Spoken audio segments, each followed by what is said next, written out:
We got entertainment for the whole family. With Ashish Sharma. They lost. You know why they lost? Because Tony Romo could not get it done. That's been his track record his entire career, is that he chokes. Yes, he deserves all the blame in the world. Brian Roach. Can we just call him Who Man? I'm just going to call him Who Man. Call him Who Man. Yeah. That's the way the broadcasters get away with it, guys. We would just be idiots saying nonsense. David Pollard.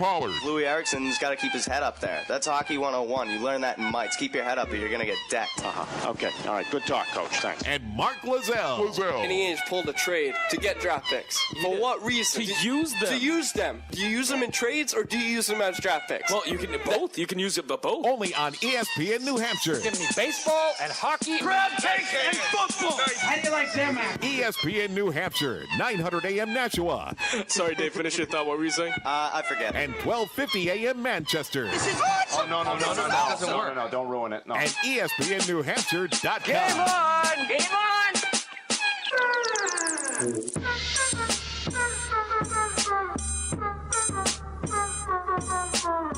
Gorgeous outside, isn't it, guys? Lovely.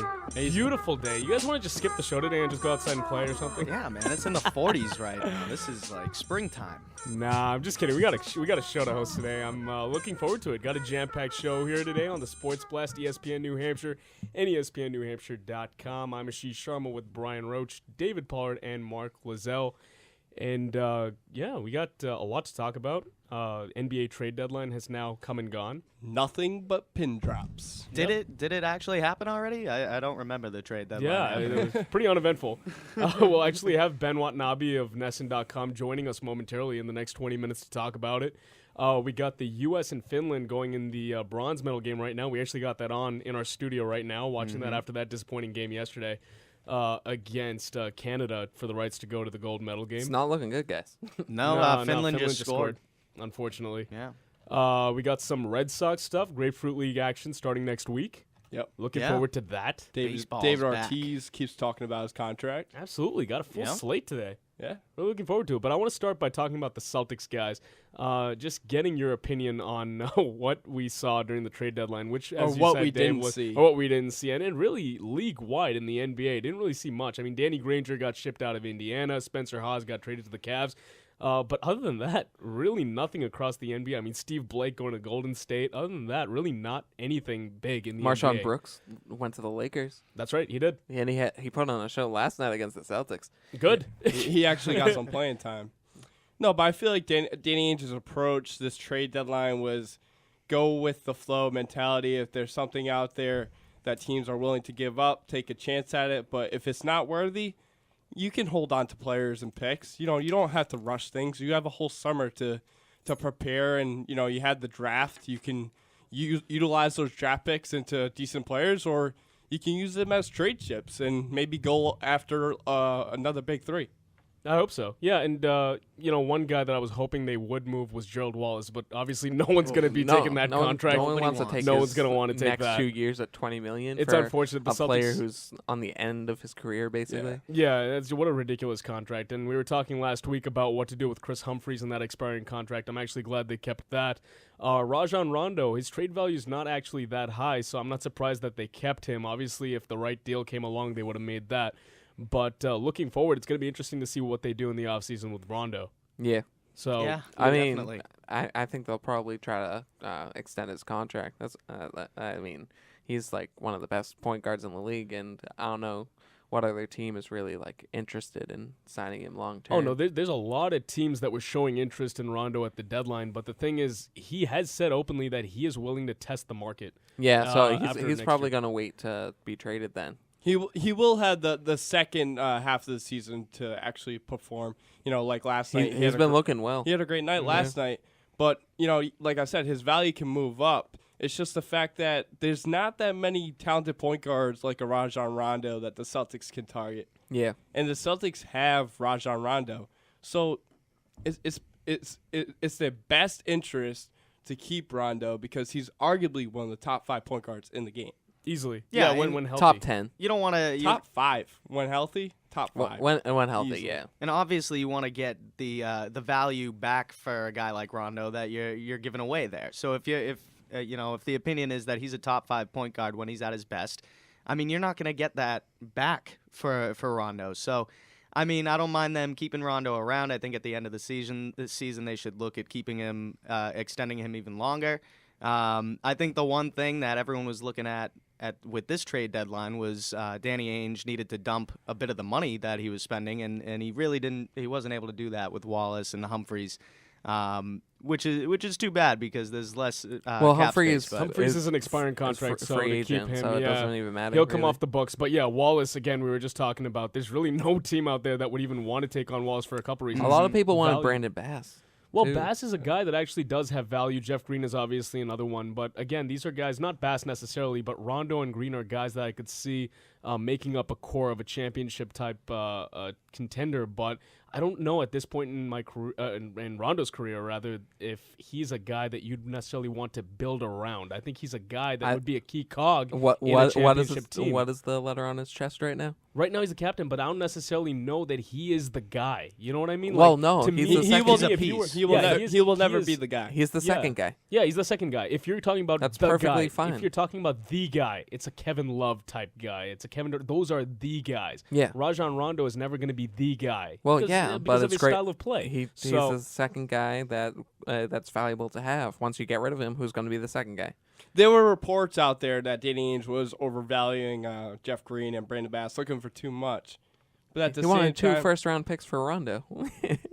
yeah, but I mean, I feel like Rondo's worth that. Yeah, that makes a healthy and Rondo more, sense to me. and more by far, and more. I feel like the Sacramento proposal that the Celtics were close to making, according to reports. You know, you have Isaiah Thomas, Ben McLemore, and 2 first-round picks. McLemore has for Rajon Rondo. Not done much. So Hey, but he's a rookie. He's gonna have time to perform. You Yeah. know, especially in the second half of the season. But going back to the reports, you know, the Celtics could have took a chance at Emeka Okafor's expiring contract, and that's $14.5 million, and that would have been key, giving away Brandon Bass for Emeka Okafor and using that money towards a free agent, and then trying to trade using the picks to get somebody decent. yeah, Are you surprised that the Timberwolves didn't try and get rid of Kevin Love? no. They are one going more to try. year to They do have it. one more year of Kevin Love, but I think they will definitely try to trade him next year because he said that he wants to play for a contender. Yeah, And right now, the a Minnesota legit squad. Timberwolves are. What not I'm waiting one, for so. is when is Durant a free agent? I think he's I on think contract for a while. 2017. Oh, okay. I don't have his Yeah. contract status Oh. in front Yeah, of me. he's but, wrapped up there. No, KC. that's not wrapped up. Yeah, Well, I mean, for he's the young. near future, absolutely. He's young. guys. Bill Simmons was on Comcast Sports Network doing the game last night with Mike Gorman, and he actually said that he feels like there's no insiders that are saying this, but he feels like those first-round picks, those 4 first-round picks that they acquired this year, are going to go to Minnesota for Kevin Love. Just throwing it out there, maybe a package around those picks. That would be a very, very nice pickup if they could get them. Sure, Yeah. and I mean that's the reason why you have these draft picks and you have the trade chips that you have, and obviously the draft picks are a part of that. So if you can get a guy like Kevin Love onto this squad and keep Rajon Rondo, all of a sudden you're looking at a core here that can actually take you into the postseason. Jared And, Solinger. you add a few more Jared Solinger, of Kelly course. Olynyk is starting to Add a few more pieces play well on the and defensive end. maybe get a little bit more experience, and all of a sudden you're talking about a championship caliber team again. So I mean, this is it's a good spot again for the Celtics to be in. I'm not entirely disappointed that they made no moves at the trade deadline. I would have liked to have seen them be able to get rid of some of the money that they had on the books, but I mean, when you look at it, they're in a good spot. I would love to see them make Well, a trade for expiring Kevin Love. contracts help with Chris Humphries. Yeah. So. Yeah, so that's 'Cause one that I'd like to keep. that's what, hold- the 14 wanted to hold on. million, 12 right? million. 12 million coming off the books. But yeah, as Dave was saying, they've stockpiled a lot of draft picks between now and 2019. But again, I'll take proven talent over high draft picks any day. Oh yeah. So, it depends on what happens this offseason, the offseason after next, because it's not like I don't foresee a 2007 type turnaround where all of a sudden they go from worst to first. It's going to be a rebuilding process, and it's going to take time. You never know. And they're going to, I mean, I'm just saying I It don't could see be a it. Ray Allen, Kevin Garnett type of deal. So I don't know, because next year's free agent class could include Carmelo Anthony, but other than that, I don't really see it being all that good. And then after I don't that, want Carmelo Anthony. Yeah, too selfish. No, he might not be a good fit for the Celtics. yeah, I don't but, see him mean, as a he's- fit especially because this is a defensive-minded team. Yeah, He'll be they're the top hot 10 commodity, though. in points per points allowed per game. So I just don't like his style of It's play, just a though. coincidence that the Celtics didn't make a trade at the trade deadline because they're used to making trades during June, during July, where, the offseason close to the draft, where those picks do get valuable as the lottery happens, and they could have a top 5 or top 10 pick this year. You don't know. But according to Danny Ainge, he feels like the draft of 2014 is overrated. And that's why I see writing on the wall right there that he's not using the draft picks for drafting players. He's using those draft picks to trade. So he was stockpiling these to use as chips, not to use as draft picks, is what you're saying. Okay. Exactly. Very possible. There's only 1 or 2 players that can really affect a team: Andrew Wiggins and Jabari Parker. And Parker may not even come out of Duke. And that's even if Wiggins is what he's hyped to be. Like, Right. You don't know what He's these guys 19 are. years old. And you also have Exactly. to win the battle for that lottery pick. So Well, I mean, that's really up to luck, Lady Luck. sure, but I mean, you can. I think you Milwaukee's can got the obviously, inside track. So Yeah, you can Well, increase your chances. When's the last worse time you do. the worst team got the first pick? Not I'd sure. have to look it up. It's been a but long It's time. been a while. Yeah, it's been It's been 20 years, 25 years. Yeah, it's been a long time. So Milwaukee doesn't even have close to the inside track because it's all bouncing balls. Like It's- even it's the ping pong even balls. like the teams that don't make the playoffs, even the the 9th seed Yeah. or whatever in the Western Conference, not the Eastern Conference, because that's all like jumbled together. So the 9th seed in the Western Conference, they have a shot at getting the top The pick. 9th Sure, seed in it's the a, Western it's a Conference. very small chance, though. I mean, obviously, the worse you do, the better shot you have at getting one of those top 5 picks. Yeah. And that's the point in this draft here. I mean, even if it is underrated, you're getting a few impact players coming out of this draft. So you want to, get those top 5 picks. You want to get up there, and you increase your chances the worse you do. Guys, I wrote an article on CLNS Radio yesterday based on Danny Ainge's comments on Felger and Maz yesterday. I really feel like he hurt his status with the draft picks. He said that, that this draft is overrated. He's using these picks to trade. What makes you think teams are going to want those picks if you think this draft is overrated? That's just a contradiction in itself. Well, because you're saying one thing and you're trying to do the other. It's true, but I mean, it could be that other teams could value the same Yeah, I was draft just gonna picks say that. a little bit more highly than Danny Ainge does. I mean, maybe there could be differentiating opinions throughout the league, and all the owners might feel differently about this draft I like class. Embiid. Embiid. Embiid. Joel Yeah, Embiid. I don't know on what basis he's making these claims that this is an overrated draft. Honestly, for the longest time, we were talking about this draft as being one of the best since 2003. Obviously, Andrew Wiggins has shown that he can be inconsistent. Jabari Parker, we don't know if he's going to be in this draft at all. College basketball is horrific this year. Yeah, it is. There's no team that is undefeated. Syracuse just lost. No. Wichita State's still undefeated. Don't forget about the Shockers. Yeah. Never forget about the Shockers. But yeah, that was an awful loss for Syracuse against BC. Yeah. BC was 6-17 entering the game, and Syracuse played down to their level. Go Eagles. Yeah. But yeah, there's teams that have 3 or 4 losses in college basketball, and that's unlikely, in recent years. Duke was always a great team. You had Syracuse. Syracuse is playing good, don't get me wrong. They only have 1 loss. But Ohio State, they're not there. They have a bunch of talent. College basketball isn't the same as it used to be. Sure. You always had those top 5 picks guaranteed. This year, there's probably 1 or 2. And they're freshmen. When do you see that? I mean, Aaron Kraft of Ohio State, he's a great point guard, but he's not an elite point guard that will play in the NBA and put up big numbers. Like a franchise-changing talent. He's not that kind of a player, and there's not that many players out there. Like I said before, there's 1 or 2. What's the overall feeling you guys have on this trade deadline? Are you upset with Danny Ainge? Because I mean, my feeling is that nobody really made any moves. There wasn't much out there to be had. So it didn't hurt him. It didn't hurt him. Yeah, right. I wasn't surprised that he's stuck with what he had. I'm not mad at Danny Ainge. Like I've heard a lot of people saying they're ticked off because he did nothing at this trade deadline. But I mean, there wasn't anything out there. So I mean, you can't really be too disappointed. They're still in the same good position they were in. We were talking about before the trade deadline.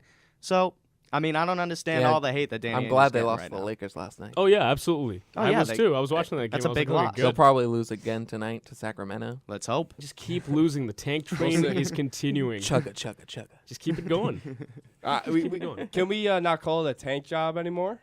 No, we just Well, called what it would the you call tank it then? train. The tank train. The tank train. Yeah. No, they didn't ship all their best players out of Boston, so then they're not tanking anymore, boys. Tank That's they because can't- they're shipping up to Boston. Yeah, they're shipping out to Boston. They just have Shipping to out of find. Boston. They just have to find creative ways to do it with the team that they already had. Can we call it the tank hurricane? Why? Because it's a storm of tanking. Yeah. the Celtics do use like their former players to an advantage, though. As like you look at Houston's head coach there, Kevin McHale. He was the GM for Minnesota. So Sure. All right, first break of the morning here. We'll be coming back with Ben Watanabe of NESN.com talking more Celtics. Don't go anywhere. ESPN New Hampshire. Westwood One Sports presents this special report on the Sochi 2014 Olympic Winter Games. With the bronze medal on the line, the U.S. men's hockey team is squaring off against Finland right now, and it's not going so well. After a scoreless first, Finland is turning up the heat here in the second. Off the neutral zone faceoff. Laterra moves in with a chance from the left circle. Centering feed, they score again! Jussi Jokinen from Laterra. 2 goals in 11 seconds early in the second period. And the United States now trails Finland 2-0. Kevin Kugler, the call. Teemu Selanne and Jussi Jokinen scoring back-to-back goals there. Again, just 11 seconds apart off Jonathan Quick to give Finland a 2-0 lead. The Americans had their chances, but Tuukka Rask denying Patrick Kane again here in the second on 2 penalty shots so far this game. So once again, Finland leads the U.S. 2-0 with about 12 minutes to go in the second period. With this update on the 2014 Sochi Games, I'm Erica Herskowitz, Westwood One Sports. What is focus? It's a wondrous sensation of clarity and alertness. It's having what it takes. It's owning the moment. It's keeping your head down, your eye on the ball, and knocking it out of the park. It's getting in the zone, keeping on your toes, on target, on top. Focus is staring the world in the face and saying, bring it. Focus is power. Focus is life. And 5-Hour Energy is focus. For more information, go to 5hourenergy.com. At Advance Auto Parts, saving big and getting your parts in a snap is your Advance Advantage. Right now, when you buy Moog steering and suspension products, you'll get up to $50 back by mail-in rebate. Plus, when you order parts online, we'll have your order ready to pick up in-store within 30 minutes. 30 minutes or less? That's the dictionary definition of a snap. Only at Advance Auto Parts. Advance Auto Parts. Mail-in rebate void where prohibited. See store for details. Hey, sports fan, if you're ready for a new Kia and we're waiting for a spectacular, stupendous, fabulous, undeniably great deal, you've got to get to Peter's Kia of Nashua, where you'll find unprecedented offers on all your favorite Kia models, including over $3,000 off MSRP for a 2013 Kia Soul. Take $3,500 off remaining 2013 Optima LX. Plus, get Kia's 10-year, 100,000-mile warranty on any new Kia purchase. The savings start now at Peter's Kia. Online at peterskia.com. ESPN New Hampshire and Apple Therapy have teamed up to search for the Apple Therapy Student Athlete of the Year. One lucky senior boy and one senior girl will be awarded a $2,500 scholarship at the end of the school year. To find out how your son or daughter can be nominated, log on to espnnewhampshire.com and be listening for the Apple Therapy Student Athlete of the Week right here on ESPN New Hampshire. The home team with Matt Peralt. The new manager, new skipper for the Lowell Spinners, Joe Oliver joining us. How do you see your role with the roster you'll be given by the Red Sox coming up this summer? You know, I feel like I've got a lot to be able to offer to the young guys because I've been there. I've got a good relationship coaching high school baseball and some younger college kids. And, you know, being a catcher, I got to see everything from a different perspective. And you feel like as a catcher, you're a quarterback of the team. This is the home of the home team with Matt Peralt, ESPN New Hampshire. ESPN New Hampshire and Apple Therapy have teamed up to search for the Apple Therapy Student Athlete of the Year. One lucky senior boy and one senior girl will be awarded a $2,500 scholarship at the end of the school year. To find out how your son or daughter can be nominated, log on to espnnewhampshire.com and be listening for the Apple Therapy Student Athlete of the Week right here on ESPN New Hampshire. ESPN New Hampshire Sports Center. The U.S. Olympic hockey team fell to Canada 1-0 yesterday. Team USA plays against Finland today for the bronze medal. That game is underway. Currently, the Finns lead 2-0 in the second period. Team Canada will take on Sweden tomorrow at noon for the gold. NHL hockey will return following the Olympics. The Bruins are back in action on Wednesday. They will face off against the Sabres in Buffalo. The Boston Celtics made 0 trades on Thursday's NBA trade deadline. The biggest moves of the trade deadline: Danny Granger went to Philadelphia. The Pacers, in return, got Evan Turner and Lavoy Allen. And 76er Spencer Hawes went to Cleveland for 2 second-round draft picks.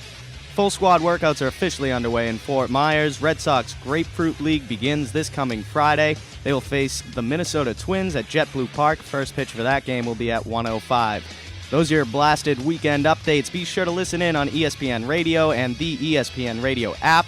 Like us on Facebook. Check out our website at www.sportsblast.co and tweet us at SportsBlastNH. I'm David Pollard. Those are your updates. Don't go anywhere. The Sports Blast continues right now.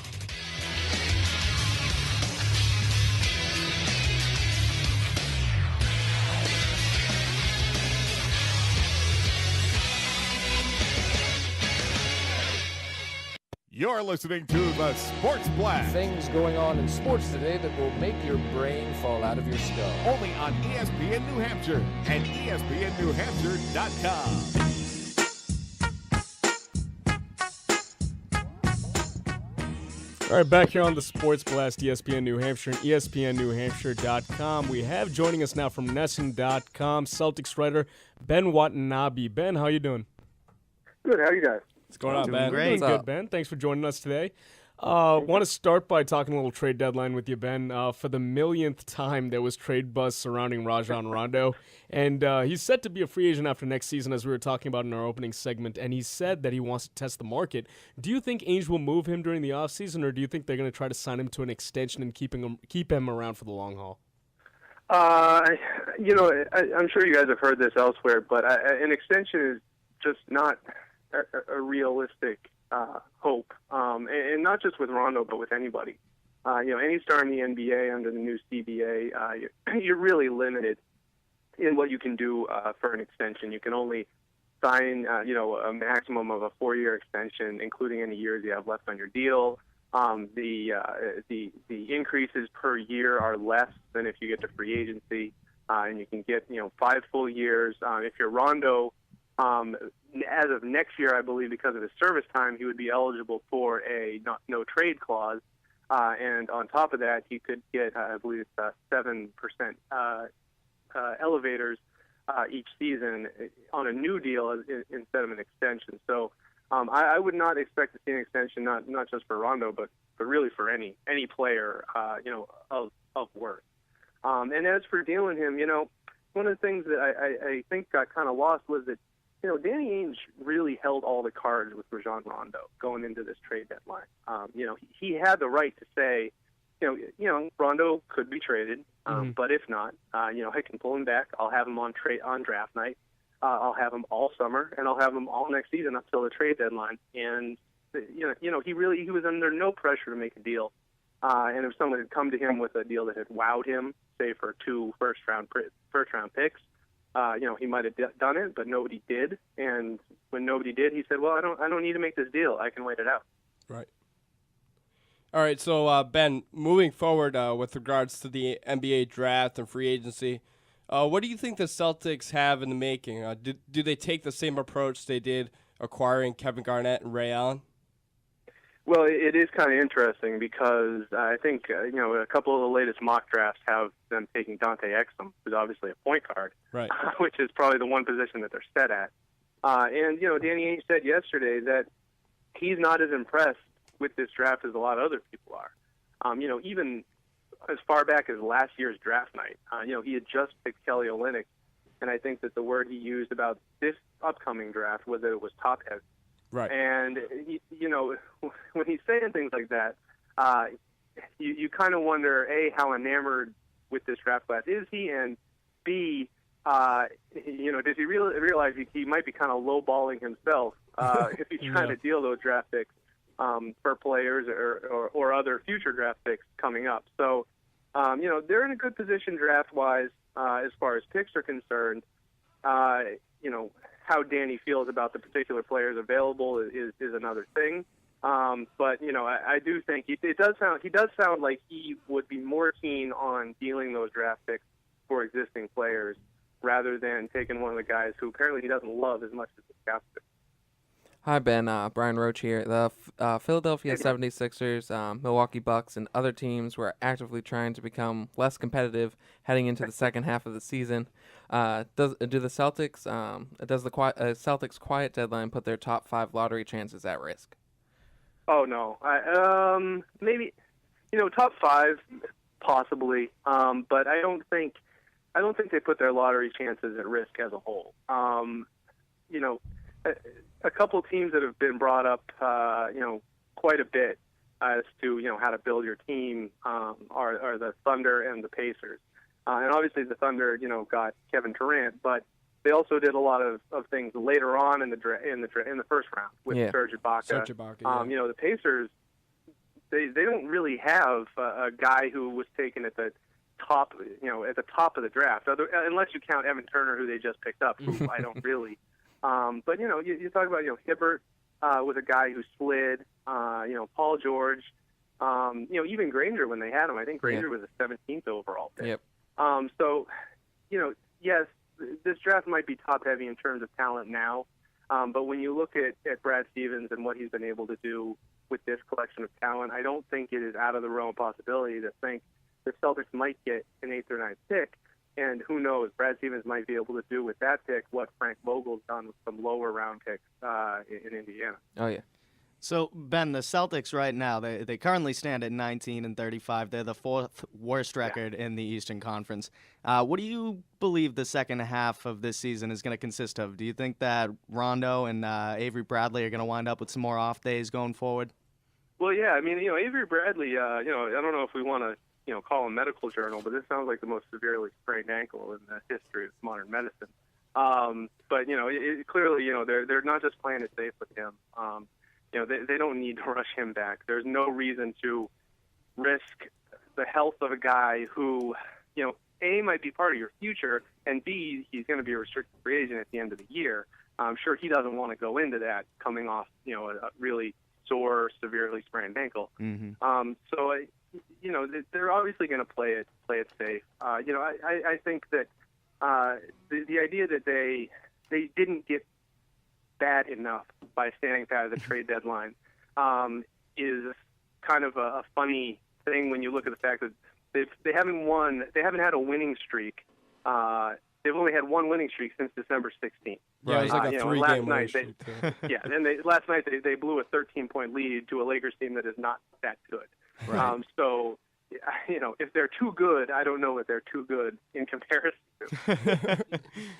Yeah, so talking about going back to the trade line, Gerald Wallace, Jeff Green, Brandon Bass, and Chris Humphries fill a significant amount on the payroll. Do you think other teams walked away from talks because contracts were huge and the return for them were expensive?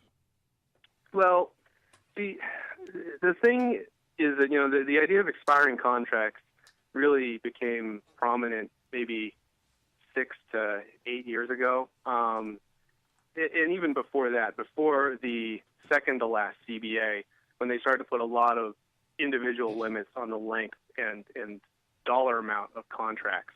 Once upon a time when you're paying guys like Glenn Robinson or Kevin Garnett, $1 billion over 34 years, you really start to say, well, if I can deal this guy for a guy who's making a lot of money, but we can get out of it in the year, that becomes more valuable.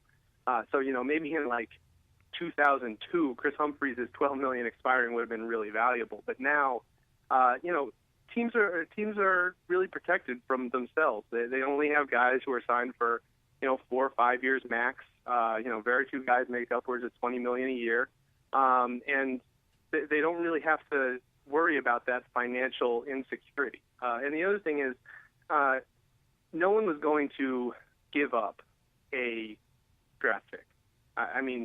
For anybody, for an expiring deal, it's not worth it. Right. I think that the logic has kind of changed around the league. That, yes, getting out of that money on July 1st might be worth it, but it's not nearly as worth it as having, say, a second-round pick who you can have, either on a non-guaranteed contract or on the cheap for the next 3 or 4 years.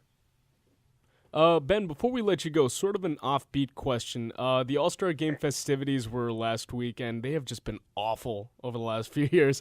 The entertainment value of the dunk contest just isn't what it used to be. So do you think the NBA will try to shake things up a little bit in the future to create some more buzz around these events? Maybe a one-on-one or something like that between, let's say, Kevin Durant and LeBron or something like that? I don't think we'll see one-on-one. There's too much chance for someone to get embarrassed. But I think the problem is that they tried to shake it up too much. Saturday night used to just be a three-point competition and a dunk contest where people went out and I think everyone attempted, 3 dunks in the first round and then 2 dunks in the second round, and there were 4 competitors, and it was very straightforward. And now I think, this year they added the all money ball rack and the 3-point competition where you could choose where you could put it, and the team format. Right, and it's not just the team format.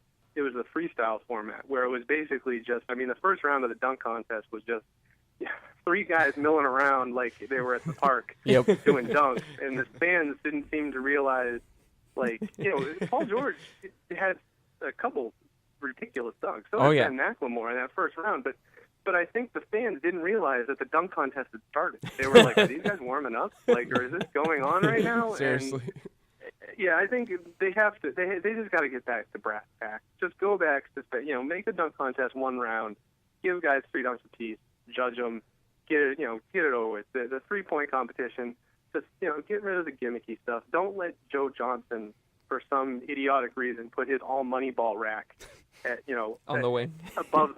Yeah, exactly, on the wing where it's further away from the hoop, and then. For some reason, I don't know if he was on Ambien or something, but he just, didn't even finish his round. Just simplify it. Yeah, at this point, it's like the Pro Bowl. Just no one cares. Well, Ben Watanabe of Nesson.com, thanks for coming on, man. Hey, anytime, guys. All right, thanks Ben. so much. Ben. Yeah, just I agree with him. The Celtics at this point, standing pat, there's really a lot of ways that you can look at this, whether it's, good or bad. And, Mark, just as you were saying earlier, there's still ways that the Celtics can improve heading into, next year and the year after that with the draft picks that they have stockpiled. They can decide how they want to use that. They have so many over the next few years that they really have flexibility in what they want to do. Yeah, they have a lot of ammo. They stockpile all these draft picks, and they have a plan. They have a set plan. They do. Why would they be acquiring all these draft picks and they have such young talent that they can package up? They've done it in the past. History repeats itself, and I really feel like maybe Minnesota does bite again. I feel like another one bites the dust. Well, see, what I like about it is that, you allude to a set plan, and obviously plans don't always work out in your favor, but, the way that they're set up, they can have a plan A, a plan B, a plan C. So, there's a lot that they can do with what they have at their disposal right now, and that's kind of what I like about how they've set this up. All the players they had when they traded for Kevin Garnett, it was like Al Jefferson. Yeah, there was a couple good players. And Gerald Green is now one of those good players. Have you seen him lately? Yep. Gerald Green. Tony Allen. Tony Allen of Memphis. Well, but Tony Allen wasn't involved in that deal, but they had a good core before. Gerald Green has been ridiculous. He wasn't great with the Celtics, though, when he was here. He was a good dunker. That was about it. Yeah, but you have to let those kids develop. Well, sure, but you look at the return they got as well. Kevin Garnett brought you a championship. He also brought you defense. Exactly. Right. And now look at the Celtics team. It's based on defense. Well, sure, but that's the thing. You give up a little bit of your future in order to get a championship now. And that's what they did there, obviously. Yeah, and they could have won a couple more if Perkins didn't get hurt and if who else got hurt in another one? KG sprained his MCL 1 year or two. The one where they brought Heat to 7 games. Rondo dislocated his elbow. There was a lot of things. They should have won. But here's the thing, Brian. I know I say this a lot, but going to the Perkins thing, Lakers fans will argue that Andrew Bynum didn't play in the first time that they played in the finals, the Celtics and the Lakers. So Bynum's. Have you seen Bynum? Yeah. He was like a walking wheelchair. Yeah. Well, back then he was a good player. I'm not talking about Bynum today. I don't know. I don't know if he was a good player back then either. Guys, going back to what Ben said, though, this is a great point. The new CBA rules all these extensions, players can get more if they go through free agency. Oh, yeah, definitely. So that's why I think Kevin Love, Minnesota won't give him an extension because he won't sign that extension. He'll want to go up into the open market. Yeah. Well, for two reasons. I mean, first of all, he wants to get paid, and the second thing is he probably wants to go to a contender.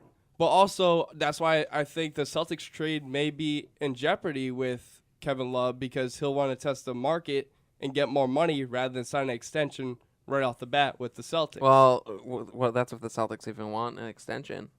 I mean, they would. Why wouldn't they? Exactly. If they're trading all these assets Well, together, if you want to lure some big names to Boston, you have to make it a place that they'd be willing to come. You have to say, look, we have guys here that if you play with, you should have a legitimate shot to make the playoffs and make a deep run. So should they just wait till free agency? That's my point. Because if he's going to want more money, just wait till free agency. You still have all these picks to deal to get that Ray Allen kind of player. Absolutely.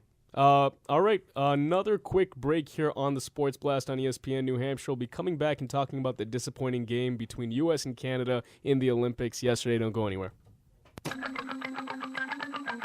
It's UFC 170 at Chunkies of Nashua on Saturday, February 22nd. Watch as former Olympian Sarah McMahon takes on the current undefeated champion and UFC women's superstar Ronda Rousey for the Bantamweight Championship. Body shots from McMahon. Back to the point, and there's that judo hip toss by Rousey. Tickets are starting at $15 and are going fast. It's UFC 170 at Chunkies of Nashua, brought to you by your friends at Bud Light and ESPN New Hampshire. For more info on tickets, times, and other UFC Fight Night events, log on to chunkies.com.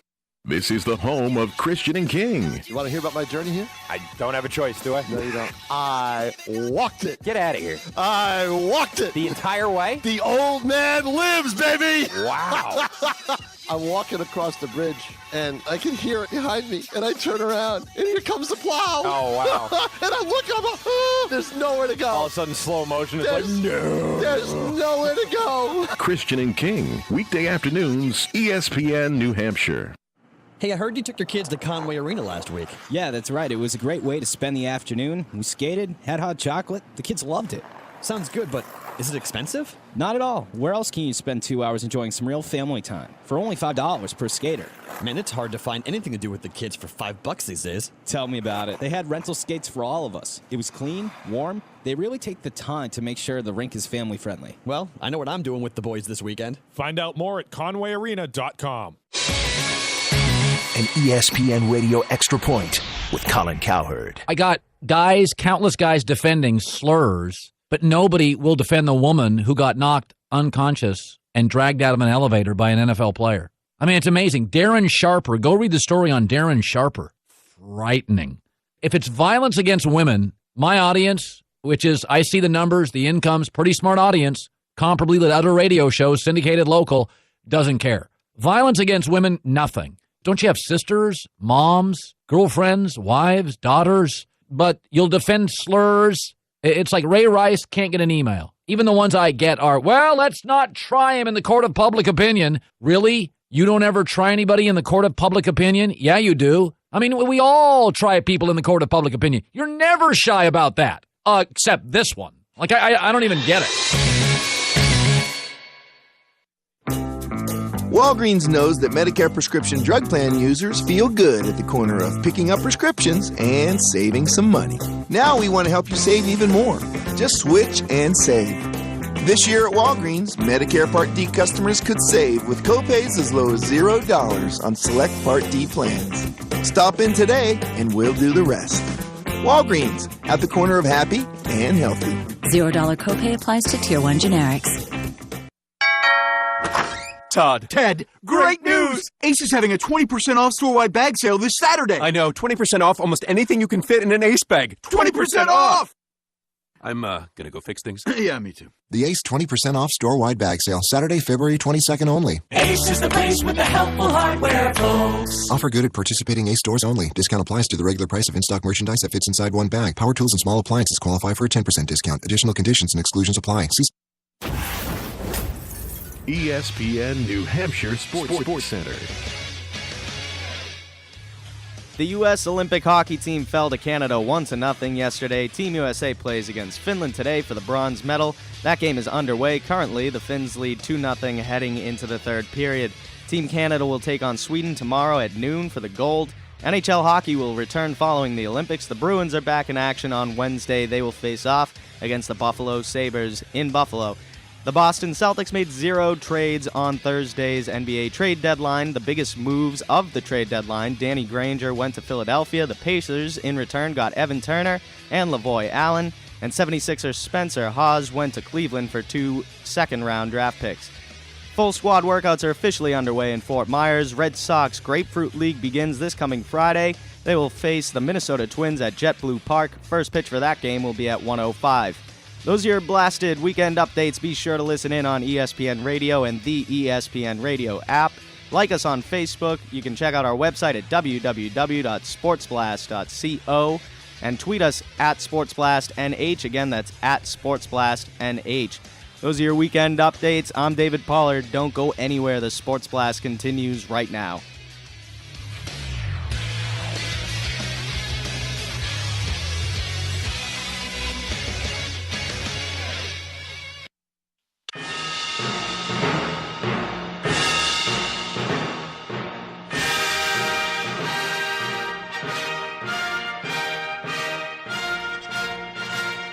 (603-883-9900). You can also text us at 50352 and check us out online at espnnewhampshire.com.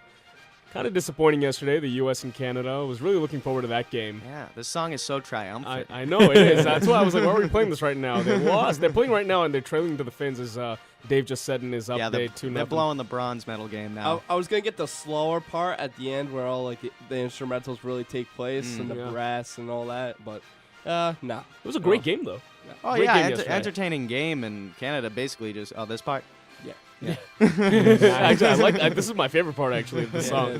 But, it was just a battle of goalies. You know, both Price and Quick were just fantastic yesterday. Oh, yeah. 1-0 hard-fought game by Canada yesterday, and it's kind of becoming a theme now. Canada beating the U.S. with the women's team also getting down by Canada. Oh, that was even more depressing than the U.S. Missing men's that game. Empty netter by inches. Well, the fact that they were up 2-0 as well in the third period, and then the women's team hits the post with an empty net, and then they go into overtime and they lose to Team Canada for the gold. So I mean that's one thing, and then the next day Canada comes to play the U.S. men's team, 1-0. Really just a frustrating game to watch if you were rooting for the United States. But I'll tell you this. It reminded me, the Canadian team reminded me of the Bruins. I mean, Claude Julien is their assistant coach, and now I feel as though I understand how frustrating it must be for other teams to go into like the TD Garden and play against the Bruins. The way that Canada played, they suffocated the U.S. team. Carey Price played great, but he didn't have to stop many tough shots. The U.S. didn't have a lot of good looks, not a lot of traffic in front. Canadian defense just outplayed the U.S. in every facet of the game. Shut them down. Finland's doing well today, like defensively. Yeah. Tuukka Rask is actually in net, so he's doing well against USA. He stopped 2 penalty shots from Patrick Kane. Actually, Patrick Kane just clanged off the right pipe, and like it wasn't even Tuukka. Yeah, in the first penalty shot, if you look at the replay, he just missed the net. He had about 6 inches to his backhand to stuff it in between the pad and the post. Tuukka's so scary. Tuukka was out with the flu in the big game against Sweden, and I thought that was kind of a weak excuse. That was yesterday too. That was yesterday. Like he's that much better today. Yeah, he's fine now. He was bedridden the other day and couldn't play. It must have been the Russian water. It probably had something to do with something in Russia. Blame Russia. The wolf. Toxic. Did you see the wolf that the the Jimmy Kimmel thing? People actually bought that, and then it was like, no, it was a Jimmy Kimmel thing. Just relax, it wasn't real. In the crying wolf. In the Canada game, a lot of the U.S. players were on the latter side of the plus minus. And Phil Kessel was right there with -2. He couldn't control the puck at all. You know, actually the whole offense just couldn't keep possession of the puck. No, and that was really the key point because the defense for Canada just had a field day. The first period they had a load of scoring chances, but they couldn't put it back past Price. Yeah, the first period felt the most back and forth to me, but then after that, I mean, Claude Julien is written all over the Canadian team. Oh yeah. When you look at them on the penalty kill, they do exactly what the Bruins do. They pressure the players in the offensive zone, and they have to make quicker decisions with the puck. USA was 0 for 4 on the penalty, they had right? chances on the power play, which had been 3 for 11 prior to coming into the game yesterday. And again, you can just see it. Only Claude Julien could make a team as talented as Canada have to win a game 1-0 in the Olympics. That team should be putting up 5-6 goals a night against any goalie, against any defense. But Claude Julien is the assistant head coach, and he can do that because he's the coach. He said it before. And you know what? He has success with it. Bruins won a Stanley Cup a few years back, another cup run last season. Defense wins. Hats off to Quick, though. He had 36 saves on 37 shots. Yeah. Canada controlled the blue line like nobody's business. I mean, they did not let U.S. really control the puck at all. Like I said, Phil Kessel had trouble. But then we go back to, there was a play in the game, I think it was Kane. He was in front of the net, and he actually tried to deflect the shot off of a pass. No, it was Parisi. From Patrick Kane. Patrick Kane. That was a beautiful. But it was all about fundamentals there. Yeah. Because as the puck is coming your way, all you need to do is give it a little touch instead of directing it to the other side, and that's where Carey Price really had his money right there. Oh yeah, even that was his biggest save. The lone goal for Canada, it was like a deflected shot. It was a great deflection. Yeah. Great. It looked like a pass, technically. It was definitely a slap pass. That's what was beautiful about that play is Jamie Benn made all of the United States follow him to the right side of the net, passed it back to the point, and then that was a slap pass. I forget who made the pass from the point, but he aimed directly at Jamie Benn's stick. I think it was Carter. It was a beautiful play. It reminds me of one of the goals I saw last night. I mean, it's only high school, but Braintree, one of the guys, shot it from the point, and it deflected off the goalie's stick and in. It was a one-timer. The play that you just mentioned, Mark, was a very similar play. It was a slap pass from Patrick Kane. And you know what the difference was that the defense of Canada was right on Zach Parise. You could see Drew Doughty when they showed the slow-mo replay. Drew Doughty's coming up at Zach Parise's back pretty high, giving him the stick, and that's what created the lack of leverage for Parise. But I feel otherwise he can elevate that puck. I feel like Parise redirected a little too much. Right. Where he could have just tipped the puck instead of directing. What I'm saying is that I think Drew Doughty, the defense, actually impeded him being able to do what he wanted to do with that deflection. Positioning, you're saying. Right, and when you look at the Jamie Benn goal, his hand positioning too. Well, on his stick. That's why I looked really closely at the slow motion replay. Drew Doughty came in high with the stick to his back, so he wound up slouching, and he couldn't get the hand open in order to turn his stick to be able to deflect that up high. Right. In comparison, Jamie Benn was left alone in front of the net. Yep. He could open up his hand and get that deflection to go. Not that he needed to. He was staring at a gaping net because Jonathan Quick couldn't see the puck, and that's because of the traffic that Canada creates in front of the net. I mean, in general, the in-zone play of Canada was incredible as well. Even though the defense played phenomenal, the United States couldn't get out of their own zone. I just don't understand it, though. They had, 3 great victories in the preliminaries, and then they just come out. In the semifinals, they had a great game against Czech Republic, or was the quarters? I think it was the quarterfinals. Quarterfinals. They had a great game there, and then they just crapped the bed. They crapped the bed against Canada. And that's what they did, too. Go back to what you do best. Crash the net. So I say we do a pick of the gold medal game. Oh, jeez. To go along with our picks that we did for All-Star Weekend last week. Oh. Okay, so we got in the gold medal game, we've got Canada and Sweden. Yes. I'll take Canada. Yeah, I'd take Canada as well. The way that I hadn't watched many of their games heading up to it, but the defense convinces me that Team Canada is going to win gold. Upset alert. I'm going with Sweden. Sweden? You like Henrik Lundqvist? I want Louis Eriksson to just go off. Best goalies in the world. Yeah, Lundqvist is. I think he's the best Price. goalie in the world. I think it's going to be a shutout. I think Carey Price is going to have a shutout, and I think it's going to be 3. He's been playing out of his mind. 3-0 Canada. 3-0? Yes. I think that Lundqvist comes up big in these Olympic games, and I think he already has 2 shutouts. I think Sweden wins 2-0. See, I think it's a 1-goal game. Yeah, I agree with Dave. I think it goes into overtime. Goalies. Yeah, you got 2 great goaltenders. So you might see a 2-1 final or a 1-0 final in this one, considering the way that Canada plays defense. And when you actually look at it, the U.S. had the most goals going into this game in the entire tournament. Canada hadn't scored much, but they'd only allowed 3 goals in regulation going into this game. Yeah. That's insane. That's under a goal per game. Yeah. And they just shut out the United States, who had the most goals in the tournament. Yeah. Canada's defense is outrageous, and with the core they have, with Duncan Keith and Shea Weber and Alex Pietrangelo, it's unbelievable. That's why I think the offense of Sweden just can't handle the defense of Canada. I agree. I really think Canada's going to dominate in all facets of the game. If Sweden wins, you're gonna be looking at Henrik Lundqvist saying that guy was the hero, because Canada, he's going to stand on his head. Canada for this team. will outshoot Sweden, because they should not be here. Oh yeah, they should not. Well, Sweden's a great team. Well, yeah, but like Louis Eriksson, Henrik Zetterberg, Russia should have the Sabines beaten Finland. Well, true. And then Russia and Sweden. But you can't really say that either, because Russia couldn't get anything going. And when you saw the game that the Russians played against the United States, yeah, it was a really entertaining game. Yeah. But I mean, the lack of defense on both sides, really. When you look at the Canada game against the U.S. really didn't have an answer for a solid offense. And the Russians kind of skated all over them as well. Well, Jonathan apparently Quick they did had to if they stand only on his allowed head. 1 goal. What do you mean? No, trust me. Jonathan Quick stood on his head. Oh, yeah. There were plenty of chances that the Canadians could have capitalized on. Quick stoned them. I know. I was watching the game. And I think he did the same against the Russians. Yeah. Finland has 30 seconds left on the power play right now. So, the way we got 14 minutes left in the third period here. That's plenty of time. Yeah, a lot, but it's time. But USA Women's was up 2-0 with 3 minutes to go. Who was saying in the production meeting? Was that Mark?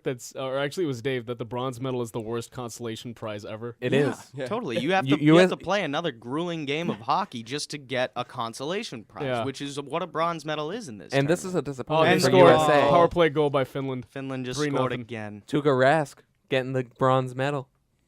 Oh, yeah, man. Yeah, he will be. And Louis Eriksson's going to get one too. Going back to the Canada game, I felt like the way Quick was, his goaltending, Superman dives after Superman dives, it was ridiculous. And I felt like he was just going to keep that consistent throughout the game. And then he just let up 1 goal, and U.S. could not trickle back. Yeah, and that was a tough one. And again, I'm looking at the replay of this right now. This goal right Traffic here. in front of the Oh, net. what a beautiful there goal. are 2 Finnish players standing in front of Jonathan Quick. Slap shot. He never sees this puck. And that was the same as the Canadian goal the other day. He didn't know the pass was coming because... that Finnish player totally jumped over the puck, too. Yeah. He knew it was coming. He was like, whoop. Yeah, that's how you win hockey games. Go to the net. And jump over the puck. Screen the goalie. Yeah, jump over the puck if you have to. Get a stick on it if you have to. I also think he was worried about getting hit with the puck. Yeah. Yeah, probably. You don't want to get hit. Definitely. That's probably the game, though, guys. This is going to end 3-0. Yeah, we got 3-0 with 13 I'll say minutes and U.S. 13:30. I'll say U.S. puts in 1 for their consolation prize. Well, I mean, there you have it. So what consolation prize? They get nothing now. 1 goal. Exactly. They get nothing. A team in the USA that was really favored to at least go to the gold medal game and potentially win the gold medal is not able to even get a medal in this tournament. And that's that a is major disappointment. Huge disappointment for the United States. And you know what? They don't really deserve this victory right now.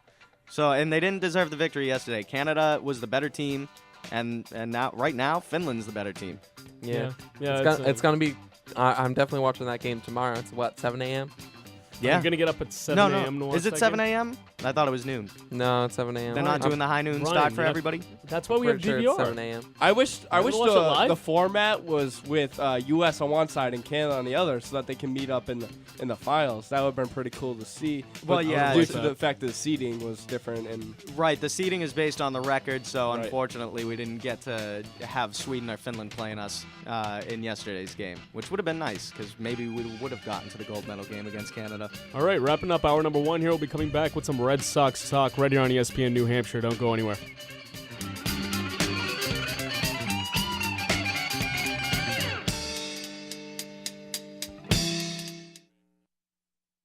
The Bedford Ambulatory Surgical Centers are state-of-the-art ambulatory surgical centers where surgeons perform a broad range of outpatient surgical procedures, from orthopedic and sports medicine to gastroenterology and urology. Their centers offer a safe, convenient, high-quality, and lower-cost alternative to inpatient hospitalization. For more information, log on to bedfordsurgical.com or call them at 603-622-3670. The Bedford Ambulatory Surgical Centers. High-quality care at a lower cost. Hey, it's Tom King. As you know, I love food. Lucky you, ESPN New Hampshire wants to give you lunch all February long. Tune in to Christian and King from noon to 3 every Friday for your chance to win a Fat Boy Kitchen gift certificate every hour of the show. Each Friday, 3 chances to win lunch all February long at a $25 value from Fat Boy Kitchen on West Pearl Street in Nashua. Just listen to us, Christian and the King, from noon to 3 every Friday, only on ESPN New Hampshire. This is your NBC Sports Radio update. I'm Danny G, taking you right to Sochi. Men's Olympic hockey is live on NBCSN right now. USA taking on Finland. It is the bronze medal game. It was a tight one with no score after the first, but Finland came out of the gates in the second in a major way, scoring 2 goals in 11 seconds. After just bragging about him, it was Teemu Selanne scoring his 23rd Olympic goal in his career. And right after him, Jussi Jokinen scored the second. All of a sudden, America has some catching up to do if we want the bronze. There is now under 2 minutes left in the second. Keep it locked here for the very latest, and you can hear it on Westwood One Sports. NBA news, Kobe Bryant has had a small setback, and LeBron James has a broken nose. He's a game-time decision on Sunday when the Heat host the Bulls. College basketball about to tip off in a half hour. Number 2 Florida is hosting Ole Miss. I'm Danny G. This is NBC Sports Radio.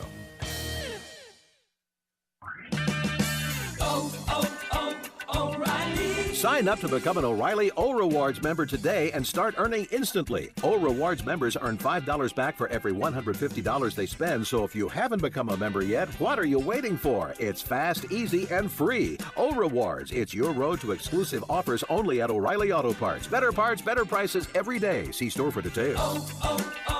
O'Reilly Auto Parts. Want to know the secret to success, kid? One thing, the Grainger catalog. And Grainger.com. Okay, that's 2 things. Oh, and Grainger's got mobile apps. Those sure are convenient. 3 things to succeed. Hey, and 1-800-GRAINGER. I know that number by heart. 4 things. There's hundreds of branches, too. Like I said, the one secret to keep this place running smoothly is Grainger. Get it? Got it? Good. Call, click Grainger.com, or stop by. Grainger, for the ones who... Did you hear? U.S. savings bonds have gone electronic. Now you can purchase them from the convenience of your own home through TreasuryDirect.gov, a safe and secure website operated by the U.S. Department of the Treasury. No more extra trips to the bank. No more paper bonds to keep track of. Instead, you can open a free Treasury Direct account and buy and manage your electronic savings bonds online, anytime, 24 hours a day, 7 days a week. U.S. savings bonds are an affordable and smart choice for many Americans. For as little as $25, you can buy a U.S. savings bond for yourself or a loved one. Savings bonds are safe investments. Whether your goal is to retire comfortably, pay for a college education, or protect yourself and your family from the unexpected, it's always a good time to save for the future. Visit www.treasurydirect.gov to buy an electronic savings bond today. Friday Night Lights, Mike and Mike in the Morning. The home team with Matt Peralt, ESPN New Hampshire, 1250 WGAM Manchester, 900 WGHM Nashua. Do you search the house for hidden bottles of alcohol? Do you feel like a failure because you can't get a problem drinker to quit? Do you care about someone who seems to care more about drinking than anything else? Do you think if the drinker stopped drinking, your other problems would be solved? Living with a problem drinker can be scary and lonely, but no one has to face such stressful problems all alone. Local Al-Anon family groups can help. Women and men who have experienced the same difficulties are willing to share what worked for them. There is hope and help in Al-Anon family groups for anyone who has been affected by someone else's drinking. Are you troubled by someone's drinking? You might be surprised at what you could learn in an Al-Anon family group from people just like you. For more information, go to alanonfamilygroups.org or call 1-888-4-AL-ANON to find an Al-Anon meeting near you. They fought for our country. They defended our way of life. And now they live on the streets, the same streets they sacrificed their lives to protect. Right now, there are over 600 homeless veterans living in New Hampshire, and over 7,000 are at severe risk of becoming homeless. The Veterans First Transitional Housing Program at Harbor Homes is a wonderful program that gives homeless veterans and their families a place to call home while they transition back into civilian life. If you know of a veteran that has been forced to live on the streets or could be at risk of losing their home, or if you just want to learn more, please contact Supportive Services for Veteran Families at www.harborhomes.org or call 603-882-3616. 603-882-3616. They fought for our country. They defended our way of life. And now, you can help them get back to the way of life they fought to protect. www.harborhomes.org.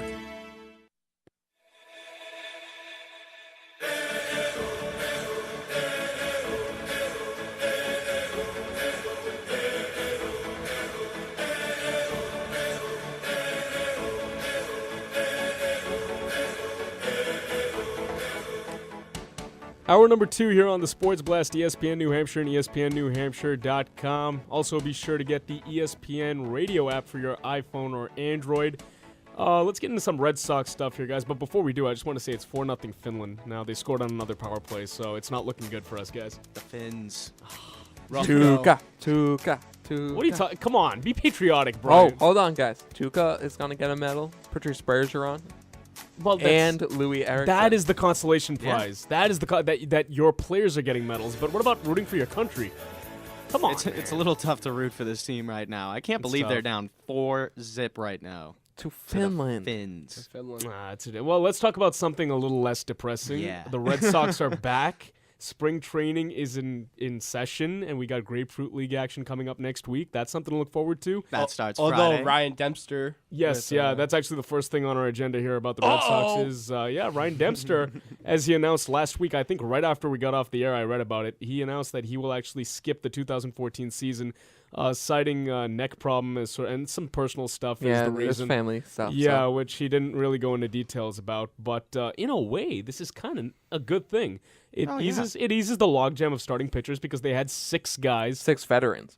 Because they also have Webster, Workman, and also Henry Owens. Henry Owens, Renato, Ruby De La Rosa. They have 5 guys who are almost ready to join this team. And who's the other one? There's another one. Hold on. No, that's it. No, there's another one. That's it. Okay, when you think of it, Mark, we'll get to it. But I was talking about Matt Barnes. No, I don't think he's quite ready yet. He's but he's not close ready. No, but what I was talking about was the 6 starting pitchers that are currently in the rotation, which was Lester, Buchholz, Lackey, Dubront, Peavy, and Dempster. And obviously, if you're going to go with a 5-man rotation, one guy's out. And now you have Dempster taking himself out of that and taking away. He's not going to take his 13. They signed Chris Capuano, who's who will probably be in the running for that 5th spot, along with Jake Peavy, who has that hand injury. Right, but that's something that will play out. But what's nice about Ryan, and again, I like Ryan Dempster a lot. He's a great clubhouse influence, guy. Great clubhouse guy, So very positive attitude.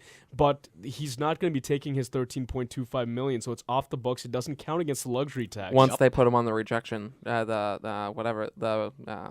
list. Correct. So my question to you guys now is: now that they are below the luxury tax by that much, well, they haven't put him on it yet. So well, once they do, they will. Once they do, Stephen Drew is still lurking out there looking for a deal. No, you know where I'm going with this, Brian. No. A 1-year deal? No. Explain why not? Why not? You need to put Bogart. You need to commit to Bogarts at shortstop. Thank you. He is the next great thing in this baseball. Okay, let me just get He's this the out Mike there. Trout. He's the Troy Tulowitzki.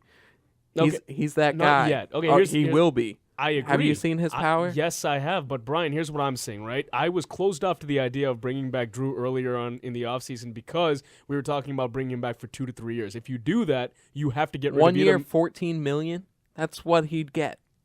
I don't think he would get $14 million. I don't know about That's what he wants. Yeah, but he's not in a position. That's what the Red Sox are offering him. 1 year, $14 million. No. That's what they offered him for arbitration. No, they increased the offer to 2 years.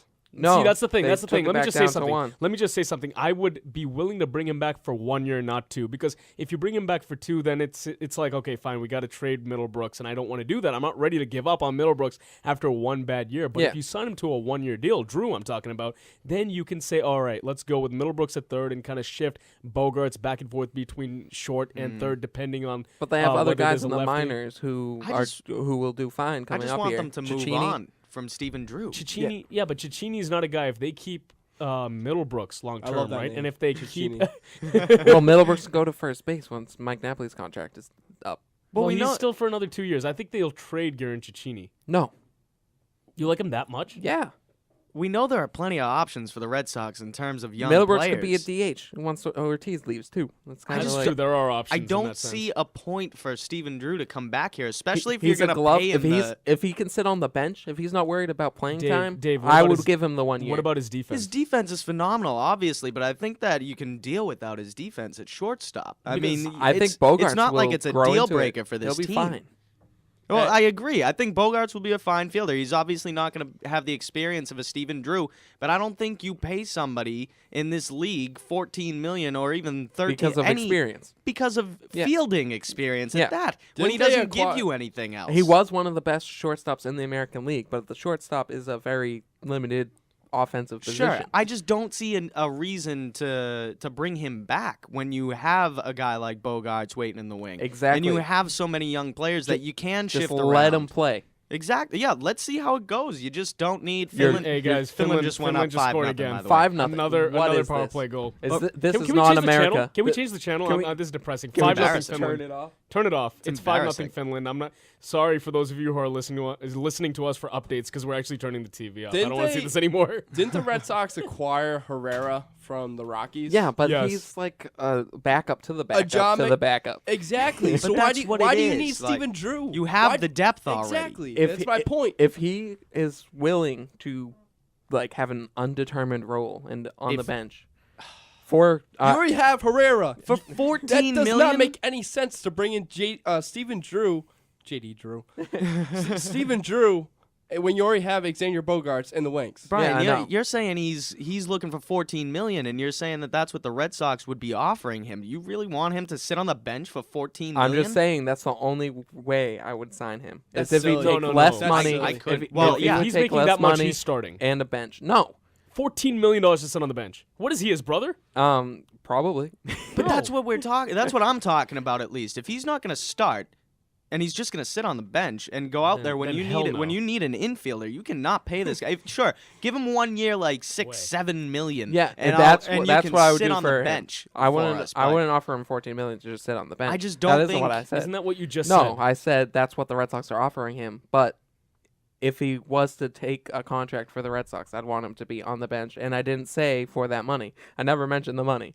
Well, you did mention in that Stephen Drew is looking for $14 million. Would only go for $14 million, and that's ridiculous in and of itself because he doesn't have many options. Right, he doesn't. I mean, he's going to have to take a pay. I want him to just go to the Yankees. Okay, I don't even care. Why? Derek Jeter's coming back. I don't care either. Derek Jeter can play third. Okay. Derek Jeter's not going to play third. He's in his last year. He's playing shortstop. No, shortstop is the most it's a more strenuous position because of the range. There's no way Derek Jeter is going to third, a position he's never played in his major league career. I feel like we're excessively talking about Stephen Drew too much. No, I mean it's kind of true, but he's on the market. But at the same time, the Red Sox don't need him. That's the point. They don't need him. Move on. You already have. You got Jonathan Herrera from the. It's not the Red Sox Rockies. that need to move on. It's Stephen Drew that needs to move on. Okay, Scott Boras. John Farrell too. Yeah, John Farrell has a love affair with him, the but Red that's Sox. okay. Scott Boras needs to move on and be like, all right, they're not accepting our long-term deals. Let's just go to the Mets, go to the Yankees, and see what happens. Well, you remember what happened with Jason Varitek when he denied arbitration because of Scott Boras, and he wound up taking a massive pay cut to come back to the Red Sox. I can see something like that happening with Stephen Drew, but I'm not signing this guy for anything over. I'm putting the cap at like 7. I don't even because if it's gonna be 10, that's still relatively high. I'm saying anything 10 or over. Yeah, he's got to make at least 10 because that's what he made last year, and he had a great year. So then I dish him. I don't want him back here for 10 or more. Yes. Get rid of him. Am I the only one that's open to the idea of bringing him back for a year? Yes. How's it hurt? How does it hurt? It hurts Bogart's development. He won't be playing every day at short, which is his position. I think it's a little premature to just throw Bogarts into the fire for 162. I want to ease him into his first full season. How do the greats greats a little bit? How do the greats become the greats? They are forced into it. They're forced into it. But look at Mike Trout. Tulowitzki. You just got so excited you smashed the microphone. Bryce Harper. Okay, fine. But those guys are okay. Fine. Chipper Jones. A-Rod, Jason Derek Jeter. Can I just explain my thinking? All right, go ahead, you have Steven Drew playing on an everyday basis at shortstop. You have Middlebrooks and Bogarts sort of that hurts third, both of them. No, that's fine because Middlebrooks had that a bad year hurts last both year. of them. Ryan, let us start. And you give Bogarts the opportunity to switch back and forth between those two positions. And when you have a tough lefty, you sit Drew for Bogarts. How does that hurt? That hurts their development. What do you mean it hurts their development? He's switching from position to position. How is he supposed to learn the defensive end? Bogarts in the minors could play 3 positions. Okay, don't forget that. But he mainly played short. He did. He mainly played short. Can I rebuttal? Go for it. All right. So my whole thought is you don't sign a player because he doesn't hurt you. You want to bring someone back here. It should make you a better team. Fair I point. mean, that's sort of what I'm thinking. I'm not saying that Steven Drew doesn't help in the field. But it's like you said, he'd be coming back to not hurt the Red Sox. The only scenario, as opposed to actually making the team better. I just don't think that they need him here. I think they're good without him. The only scenario that I see happening is if somebody gets injured. Yeah, that's the only thing I see too. Right, but the youth factor, that doesn't scare you a little bit? I just feel they're too young. They just young. won the World Series. Let's see how on opening day, you're going to have 3 guys in Middlebrooks, Jackie Bradley Jr., and Xander Bogaerts in your starting lineup. I love it. Fantastic. I'm excited about that. I don't know. I think a third of your lineup is just a tad too young. Well, Middlebrooks is in his 3rd year, so he's certainly not a rookie. Middlebrooks should be coming into his own. Is his second full year. No, because last year wasn't even a full year. Last year wasn't a full year, and the year before wasn't a full year. So his first full year then? He has 31 home runs in 164 parts of 3 games. seasons. Parts of 660 at bats. Parts of 2 seasons. I'm sorry, this one's not even the third. So a full season of Middlebrooks is like power numbers up the yin yang. Yeah, absolutely. See, here's the thing about Middlebrooks, and here's why I didn't want the Red Sox to part ways with Middlebrooks, is after one bad year, you go back to 2012, and we were talking about, if Mike Trout doesn't have the year he's having, Middlebrooks is the AL Rookie of the Year. Yep. He has 30 home run power. You and I have talked about that, Brian, and that's why I didn't want to part ways with him. But until he can improve his plate discipline, I don't know if he should You're be never going to see like him not have like a lot of walks. But yeah, he's a strikeout machine. He doesn't walk a lot. Yeah, but as long as he can, he's got a ton of power. As long as he can work the count. But he doesn't. He started to in August. He showed that when he first came up back from the minors. And then he went down a little bit, and then he came back up and started showing his power stroke and getting on base a lot. So here's my bold statement. If Steven Drew signs a 2-year or more deal, Middlebrooks and Jackie Bradley go to Colorado for Carlos Gonzalez. No, and Carlos Gonzalez will play the outfield. That is the worst. No, it's not. Worst trade prediction I've ever heard. Amazing. Cargo is owed way too much money. No, he's so not. You have Carlos Gonzalez, and then you put Middlebrooks, or rather Bogarts at third, and go with Drew at short. Yeah, if that happens. No, if Steven Drew signs a 2-year deal. See, I because just what's the point of what's the point of having Middlebrooks and Xander Bogaerts waiting in the wings if you're going to give Steven Drew a 2-year deal? But I never said give him a 2-year deal. I said sign him for 1 year because it makes him expendable at the deadline. He's getting a multi-year offer from the Mets. What makes him No, he's not. Apparently the GM said no, he's not. I think Scott Boras is just making things up. So. The GM said that, not. No, I know, but Boras. I think that Boras is just makes things up in terms of saying there's an offer on the table. He's had some weird conversations, like the media asked him, he is the shiftiest person ever with his words. You can read right through Scott Boras's BS. It's ridiculous how this guy he tries to talk circles around people as if we're not going to understand what he's saying. But I can tell you right now, nobody's going after Steven Drew.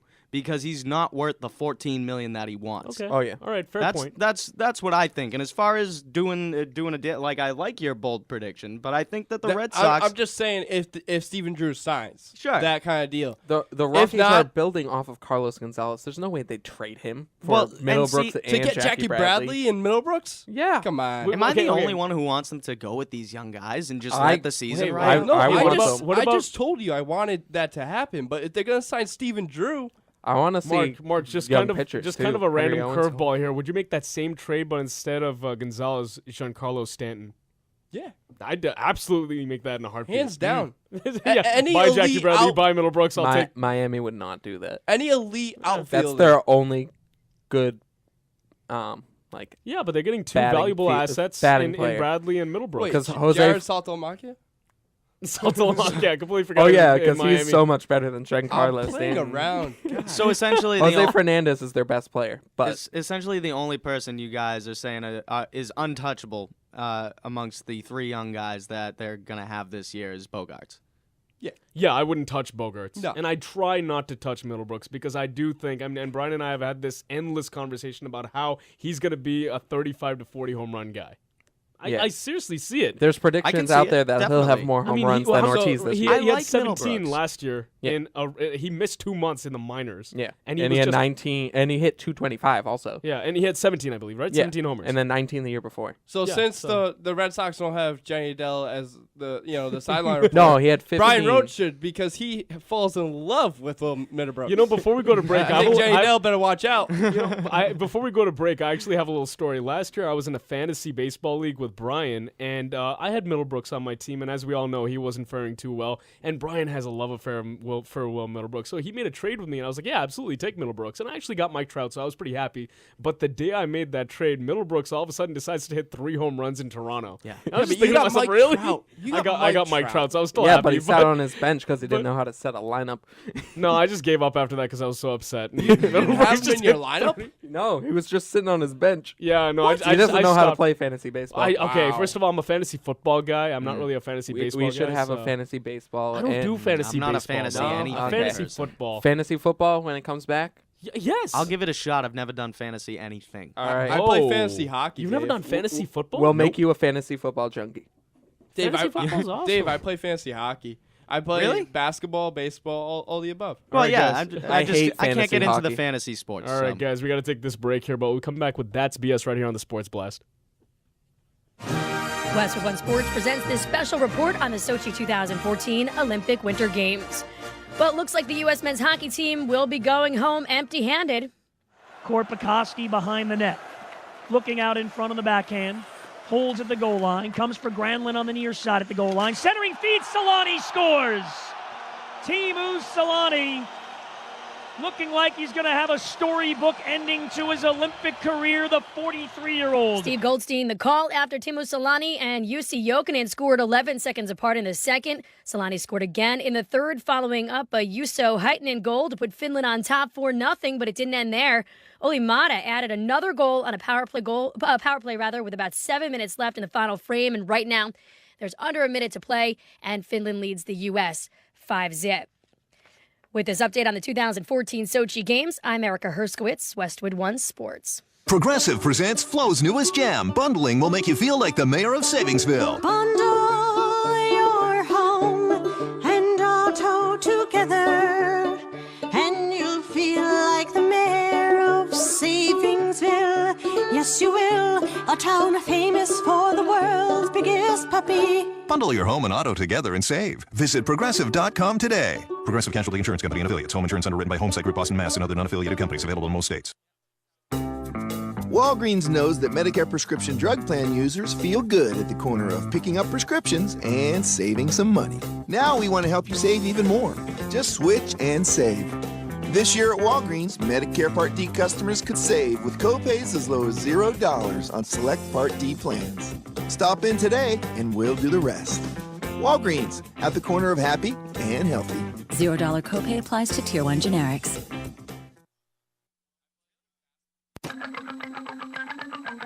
It's UFC 170 at Chunkies of Nashua on Saturday, February 22nd. Watch as former Olympian Sarah McMahon takes on the current undefeated champion and UFC women's superstar Ronda Rousey for the Bantamweight Championship. Body shots from McMahon. Back to the break, and there's that judo hip toss by Rousey. Tickets are starting at $15 and are going fast. It's UFC 170 at Chunkies of Nashua, brought to you by your friends at Bud Light and ESPN New Hampshire. For more info on tickets, times, and other UFC Fight Night events, log on to chunkies.com. This is the home of Christian and King. Ed is in Manchester, and he wants to talk directly to Tom. Is this you, Tom? Yes, it is, Ed. I just heard you talking about pulling a rabbit out of a hat. You just mentioned that a little while ago. You can't pull a rabbit out of a hat unless you put him in there first. I don't remember doing the rabbit out of a hat thing. Again, they pulled a rabbit out of their hat in the last 2 minutes of Game 6. Yeah, but I don't even remember saying it in the show. Christian and King, weekday afternoons, ESPN New Hampshire. An ESPN Radio Extra Point with Colin Cowherd. I got countless guys defending slurs, but nobody will defend the woman who got knocked unconscious and dragged out of an elevator by an NFL player. I mean, it's amazing. Darren Sharper, go read the story on Darren Sharper. Frightening.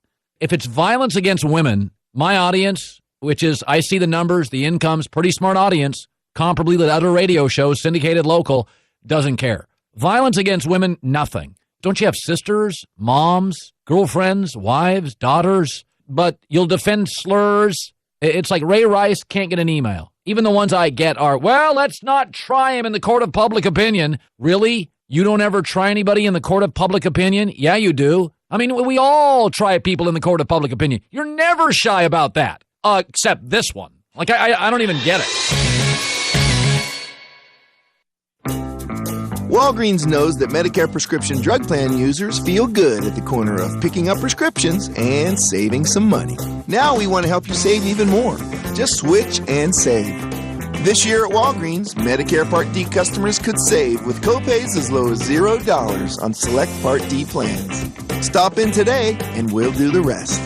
Walgreens, at the corner of happy and healthy. $0 copay applies to Tier 1 generics.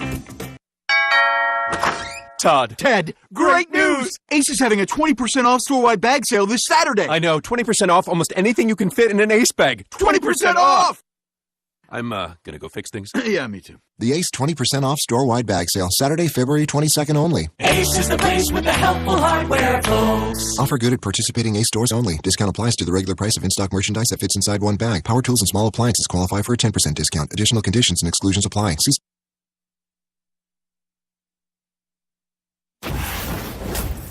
ESPN New Hampshire Sports Center. Team USA will walk away from the 2014 Winter Olympics empty-handed. They fell to Canada 1-0 yesterday. They played Finland in the bronze medal game today, and the Finns dominated, winning 5-0. Team Canada will take on Sweden tomorrow at 7 a.m. for the gold. NHL hockey will return following the Olympics. The Bruins are back in action on Wednesday. They will face off against the Sabres in Buffalo. The Boston Celtics made 0 trades on Thursday's NBA trade deadline. The biggest moves of the trade deadline: Danny Ainge went to Philadelphia. The Pacers in return got Evan Turner and Lavoy Allen. And 76er Spencer Hawes went to Cleveland for 2 second-round draft picks. Full squad workouts are officially underway in Fort Myers. Red Sox Grapefruit League begins this coming Friday. They will face the Minnesota Twins at JetBlue Park. First pitch for that game will be at 1:05. Those are your blasted weekend updates. Be sure to listen in on ESPN Radio and the ESPN Radio app. Like us on Facebook. You can check out our website at www.sportsblast.co and tweet us at SportsBlastNH. Again, that's at SportsBlastNH. Those are your weekend updates. I'm David Pollard. Don't go anywhere. The Sports Blast continues right now.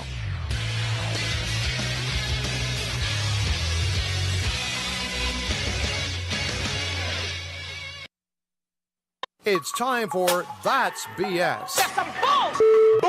You better check yourself before you wreck yourself. Only on ESPN New Hampshire. I don't believe you. He's a liar. He's lying to us, man. And ESPNNewHampshire.com.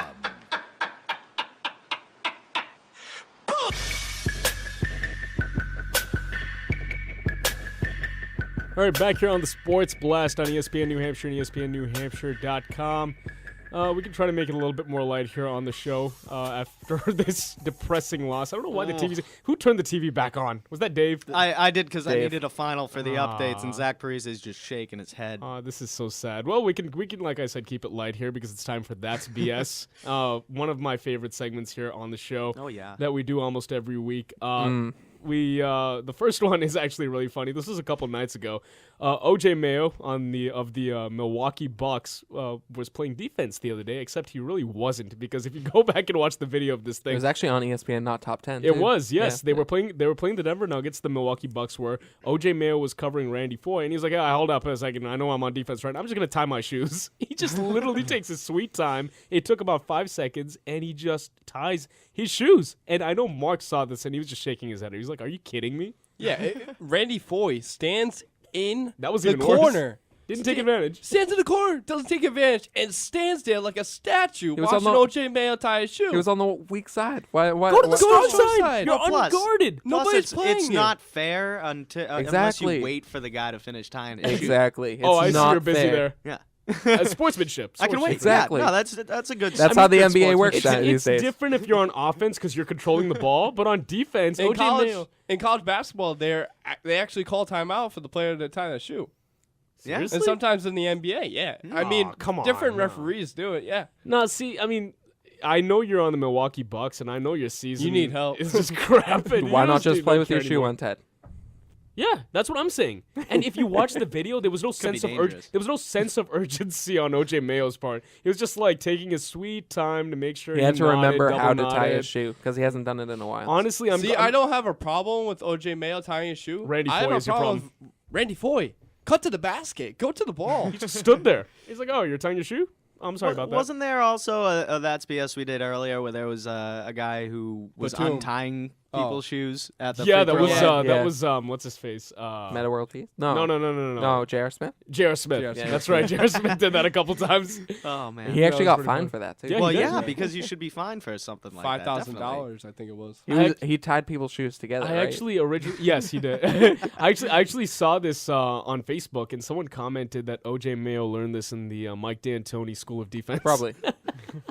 It was hilarious. Most likely. It was just like in the NBA.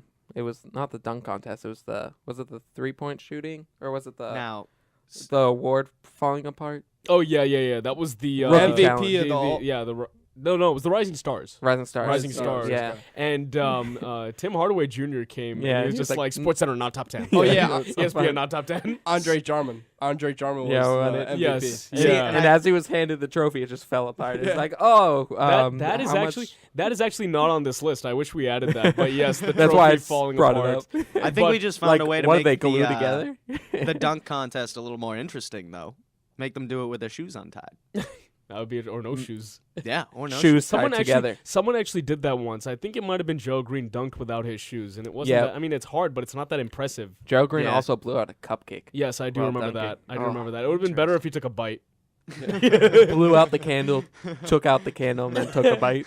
So going back to this OJ Mayo thing, it's again a two-part that's BS. I think OJ Mayo tying his shoes is BS, but the Randy Foye thing, not cutting to the basket, just standing there, is more BS. I'm saying BS all around on that one. OJ Mayo he's tying his shoe. Like that's not BS. Yeah, I think Randy Foye standing. No, but what if I start tying my shoe while on radio? You did that once, but it's the lack of sense. Oh yeah, of I did that earlier too. Totally different. But it's the lack. I'm playing defense. There was no sense of urgency though. You're on defense. Hurry up. He was like, let's see. You go across this lace over this lace. Tie the knot. You got to get the bunny ears. The bunny ears. Yeah, exactly. He had to say that do to the himself as and he was pull. tying his shoes. Maybe he calls it the Mayo.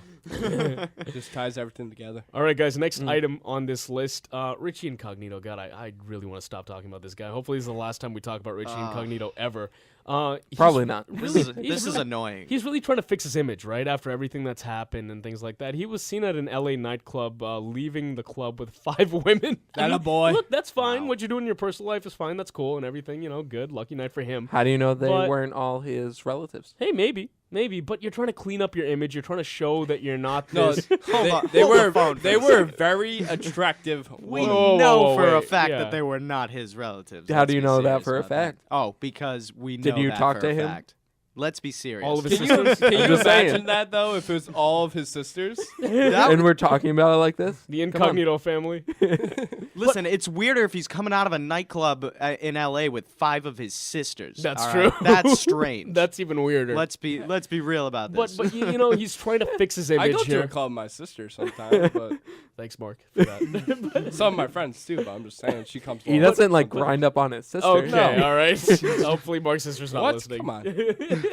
But I'm just saying that the guy's trying to clean up his image, right? He's trying to show that he's not like this, this guy. I mean, we talked about a couple of years ago. Who was here? Albert Hainsworth.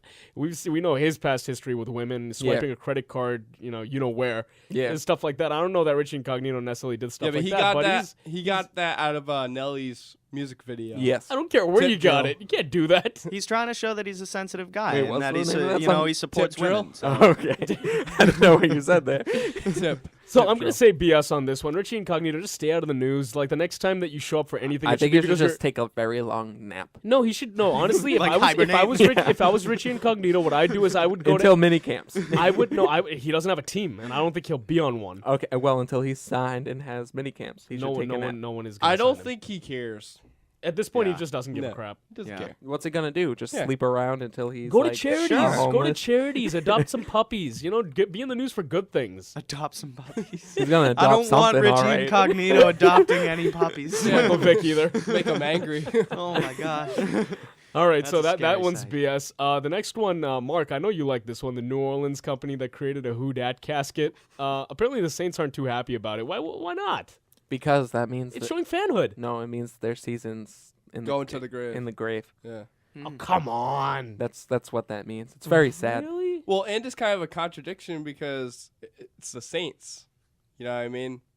Oh yeah. I feel like we're getting deep And why now. does it matter who dat in the case? Who dat? I don't know. It's like, hey, listen, I'm taking my. I will take my. Well, see that's what I was actually. I just got it. That's such a dark joke, right? It's an anonymous casket. Who dat in the casket? Oh, that is awful. That's humorous. But no, but seriously, I mean, what's wrong with that? You're taking your fanhood to your grave. I mean, wouldn't I want a Patriots logo on my casket? Sure, I'd love that. But why not just have the Saints logo, not who dat? Do you really want that on your Okay, fine. Maybe they could do without the Who Dat. And the Who Dat was really just that one Super Bowl run. I mean, they're not really the Who Dat team that no, anymore. Not really. I wonder if he got the entire set, he got the coffin and a headstone, so it'll say Who Dat from what year to what year. Yeah, maybe that's somebody's name. Maybe they legalized that name. I don't see that as BS. Honestly, I think that's just good fanhood right there. I don't. Fandom. It's BS. Brian, it's BS. Listen, I think it's a little over the top. Definitely. I just like it. Who dat casket? Saints aren't happy. Who dat casket? Who dat? Oh boy! All right. The next one is a really good one. So I'm sure a lot of you have seen this by now. But a billboard in Chicago. This was before the U.S.-Canada game in Sochi. They raised the stakes quite a bit in a billboard ad. They said on the billboard, "Loser keeps Bieber." Was it before or after the game? It was before. It was before heading into that game. When we were feeling good about it. Yeah, I was like, yeah, sure, okay. Loser keep. So I guess we're now stuck with Bieber, unfortunately. No, I want to take it back. Were there takesies backsies called or no takesies I don't backsies think so. called? No takesies backsies. So I mean, let's double take on that deal. Definitely. I don't want to keep Bieber. I don't either. Winner gets Bieber. I think they have Bieber fever because they just brought up Justin Bieber. That was the first one that came to their mind. And for some reason, he can't be deported, right? Because he's a superstar and there's some kind of special treatment he gets, which is BS in itself. He's addicted to he's like a superstar citizen in the United States. That's like a thing. I didn't even realize that was. I don't exempt from certain I just love this next thing. The 49ers. All right, let's go to that one. Nearly dealt Jim Harbaugh to the Browns. And Harbaugh was the deciding factor. Harbaugh declined the trade. Well, I mean, I don't understand why the Niners would do that. This is a guy that's taken you to 3 straight NFC Championship games in 3 years here. And if he had been traded, let's say, to the Browns, he'd be in the same division as his brother, which would be interesting. That'd be some fun. Yeah. And he'd get Josh Gordon. But Thanksgiving dinners would be very interesting then. It's like you're fighting for the AFC North. There was a report that the 49ers CEO actually came out and said, no, that's true. But when a trade doesn't go down, you try to cover your backs. Especially for and also a guy like Jim Harbaugh. The Browns declined to comment as well, and then at the end of the whole entire ordeal, they said, "Hey, but we're actually really excited about the new coach that we actually have coming into this season, and Mike Pettine." So, I mean, Pettin. I don't even know how to say Pettine? that. I think it's Pettin. All I know is that Josh Gordon's excited to work with the offensive coordinator. Yeah, I mean, because he's would, worked with Calvin Johnson. If I were the offensive Johnson. coordinator, I'd be excited to work with Josh Gordon. I think if this thing had happened, I think Harbaugh would be the first relevant head coach for the Browns in like 20 years, since maybe Bill Belichick. So that would have been interesting. All right, last thing here on That's BS. This is Mark's favorite. So, Mark, why don't you introduce this one? Matt Lauer asked Bob Costas an ironic question. Let's play it. When are you taking off? I will leave on Monday. You are taking the red eye home?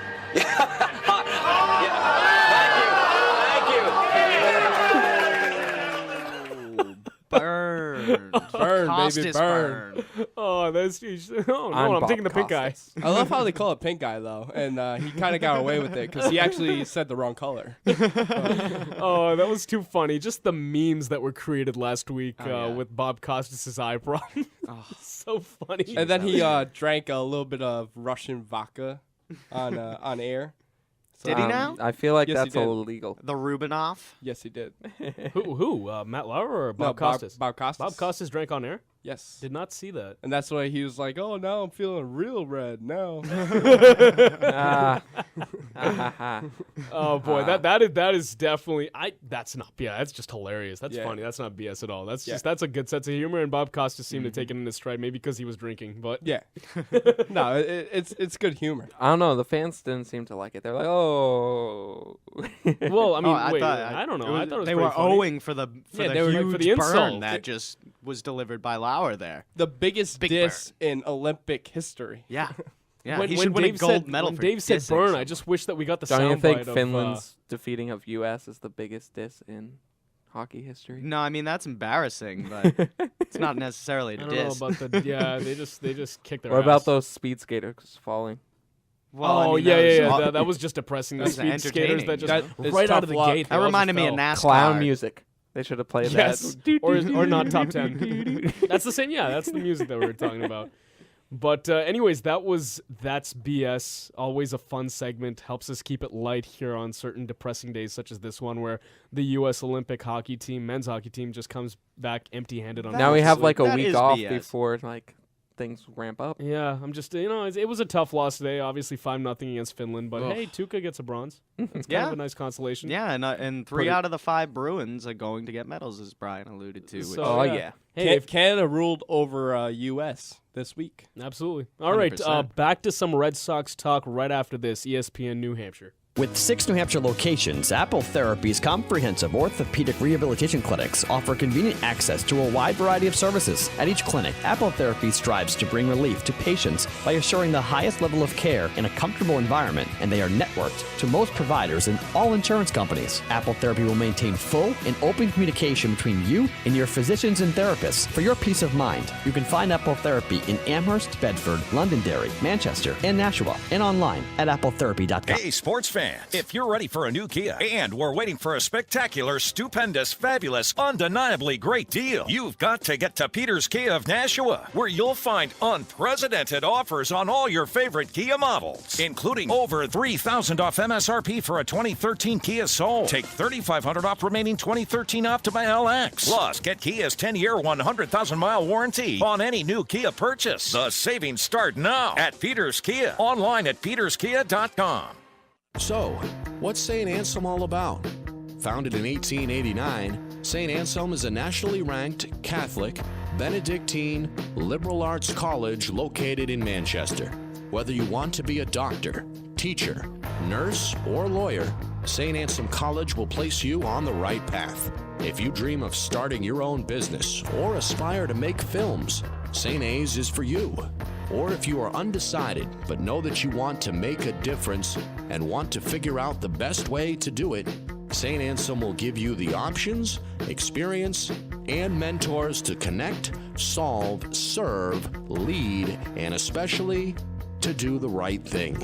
You can find us on the web at www.stanselmhawks.com, on Facebook at STA Hawks, and on Twitter at STAHawks.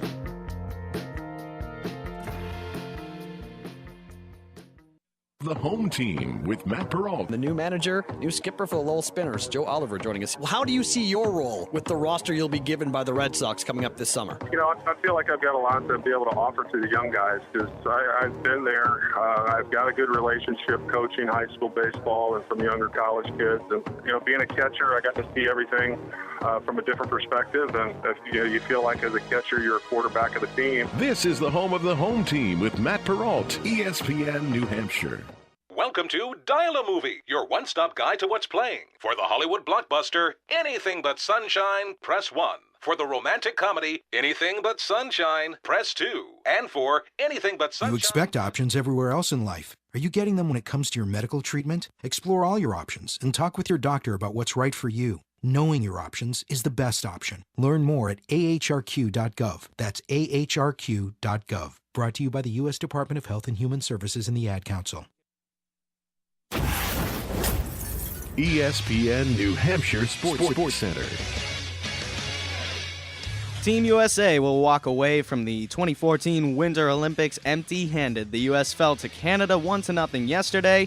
Then they played Finland in the bronze medal game today. The Finns dominated, winning 5-0. Team Canada will take on Sweden tomorrow at 7 a.m. for the gold. NHL hockey will return following the Olympics. The Bruins are back in action on Wednesday. They will face off against the Sabres in Buffalo. The Boston Celtics made 0 trades on Thursday's NBA trade deadline. The biggest moves of the trade deadline, Danny Granger went to Philadelphia. The Pacers in return got Evan Turner and Lavoy Allen. And 76er Spencer Hawes went to Cleveland for 2 second-round draft picks. Full squad workouts are officially underway in Fort Myers. Red Sox Grapefruit League begins this coming Friday. They will face the Minnesota Twins at JetBlue Park. First pitch for that game will be at 1:05. Those are your blasted weekend updates. Be sure to listen in on ESPN Radio and the ESPN Radio app. Like us on Facebook. You can check out our website at www.sportsblast.co and tweet us at SportsBlastNH. Again, that's at SportsBlastNH. Those are your weekend updates. I'm David Pollard. Don't go anywhere. The Sports Blast continues right now.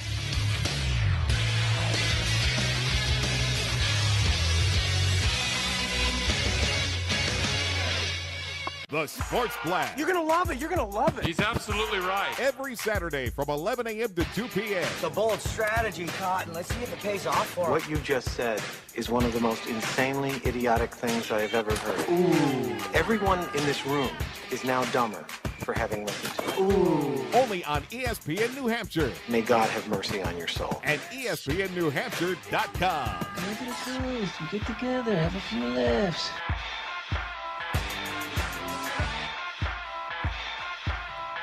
All right, back here on the Sports Blast, 603-883-9900. Who dat in the casket? Who dat?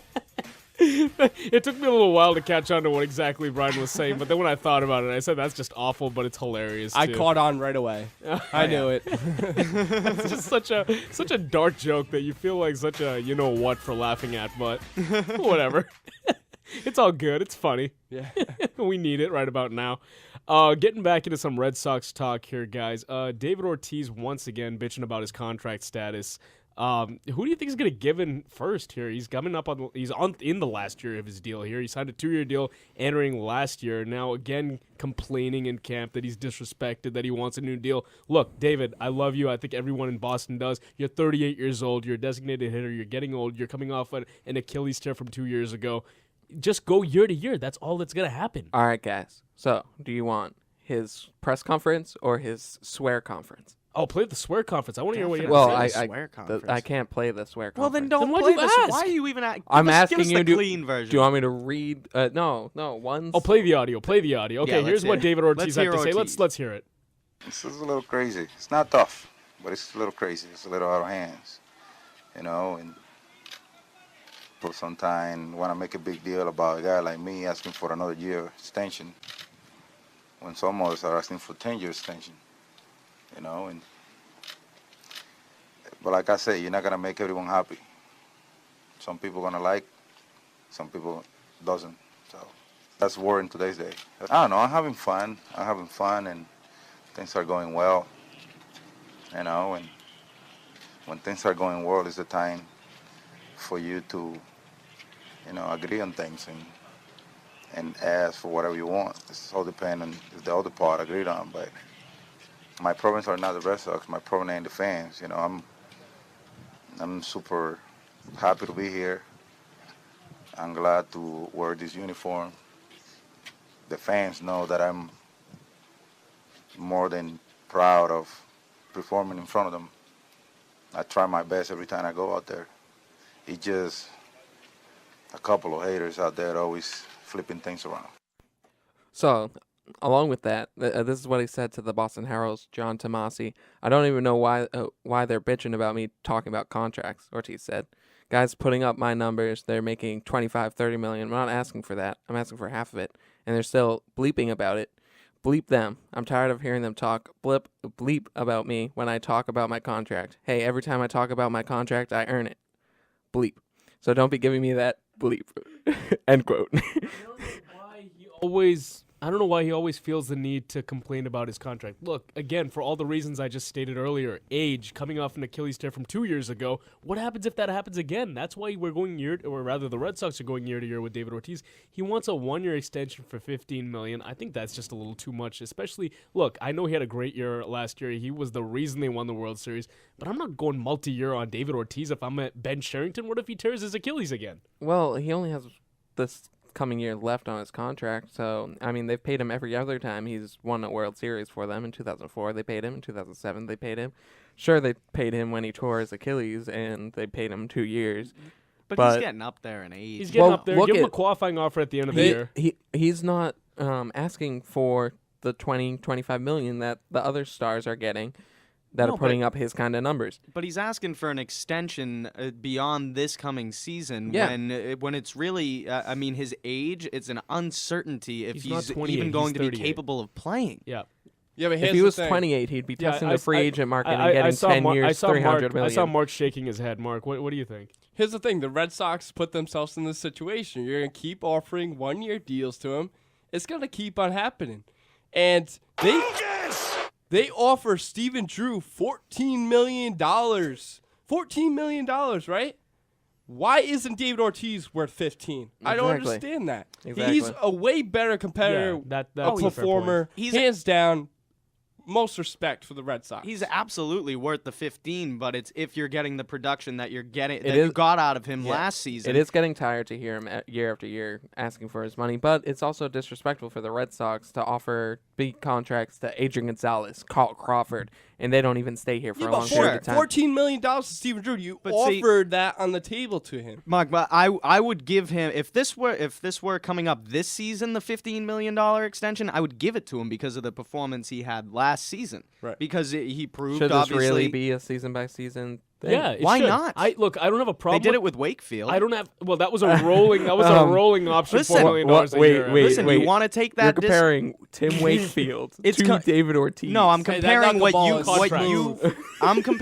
you just brought up. Oh yeah, 5 ERAs every year. That's the way to go. I'm comparing what you just brought up and doing a year-to-year deal. They can do it with Ortiz as well and base it off the performance. And if he wants to finish his career here, he'll do it like Tim Wakefield did it. In the sense I'm not saying Tim Wakefield was bad. He was a great but that deal, I'm not comparing the two. Obviously, they play two different positions and their value is completely different to the team. Yeah. But if it makes sense for both player and team to do that and revisit it every season and see if they want to actually sign him and see if Ortiz wants to come back, that's a good way to do it. Who is the best DH in the game? It's David Ortiz. He's the best DH of all time, arguably. I mean, why isn't he worth $15 million then? I don't see what he is this year. If Edgar Martinez. I don't think that's what it is. I think it's the extra year. It's the uncertainty of having him around for 2 full seasons. You know you're gonna get a pretty good Ortiz coming into this season. I think the Red Sox ownership is gonna fall and go with Ortiz. I think you know what? David Ortiz. No, they're not going to cave because David Ortiz is bluffing. Okay, he said that he would be willing to go elsewhere. No, he won't. He wants to end his career, and it's not about the dollar figure. Honestly, because he wouldn't have done it in the past. It's about the years. Don't give him more than 1 year. Give him 1 year deals. But if he wants 1 year 15, fine. But make sure it's just 1 year because again, he can blow out his ACL. He can tear his Achilles again. So can anyone else. No, but you have to take into account his age, his recent injury history. Now, last year he was healthy throughout. Yeah, well, once he came back from the injury, he looked phenomenal. He does. Yeah. Did you see how skinny he is this year, too? Yeah, he's in great shape, but I'm worried about his age. The closer you get to 40, the more wary I am about giving you a multi-year contract. I'm sorry. Okay, it's $15 million and the years, whatever.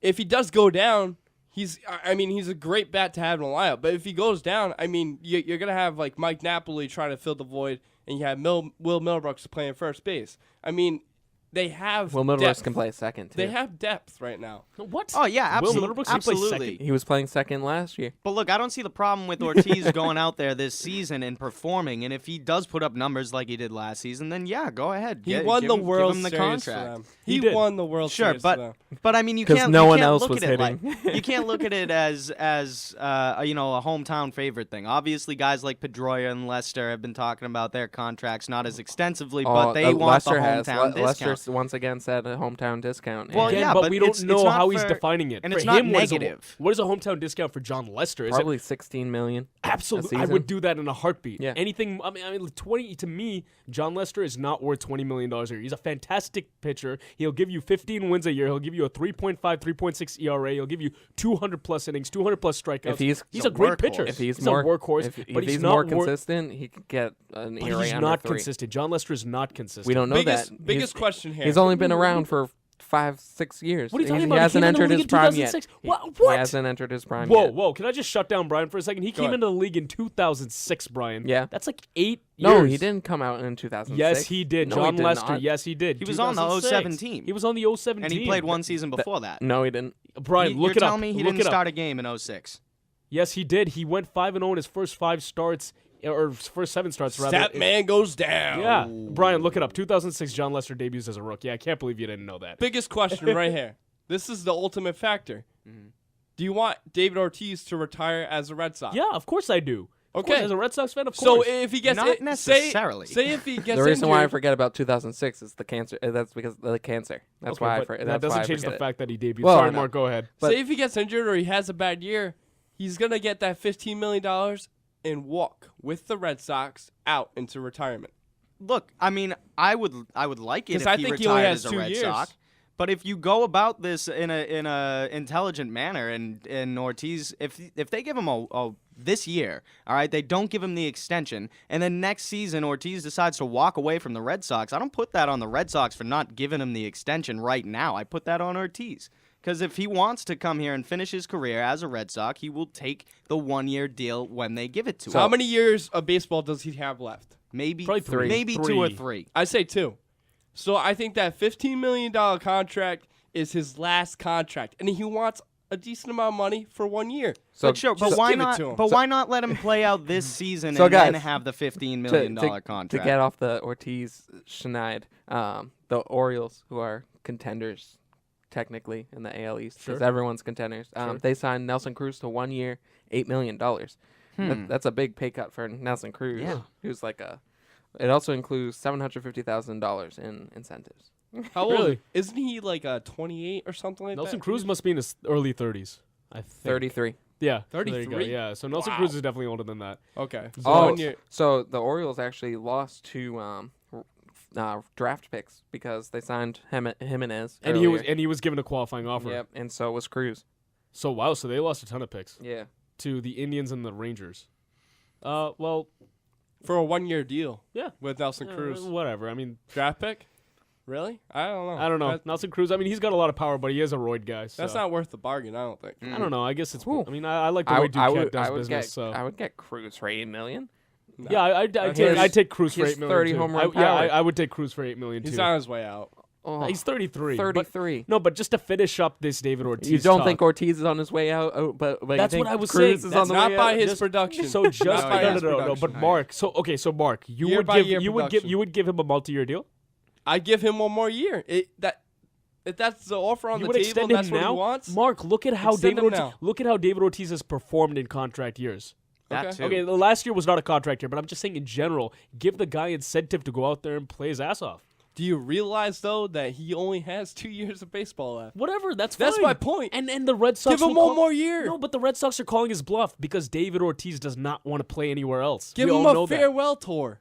Give him a farewell tour. That's where you get into the part where, like, farewell tours. I think they should be. That's what I'm saying. Banned. You sign the player because he's going to help your team, and I think David Ortiz can, and I think he will for the next 2 seasons. But until he goes out and produces the way he did last year, this season, I don't want them to give him the extension. I think they should. He's earned some sort of extension. They've given him just single seasons for the past. He's earned 10 what money years. they give him. He's sure. made so much money. Is there any downfall in any way? He could have made so much more. If he doesn't, he's still with the Red Sox, and he ups his value for next year. If not, he gets another year with the Red Sox. What's the big deal? I don't see the point. It's just ridiculous. It's ridiculous. It's a win-win. All right, guys. Quick break. We're coming back with 5 questions with Mark right here on the Sports Blast, ESPN New Hampshire. Don't go anywhere.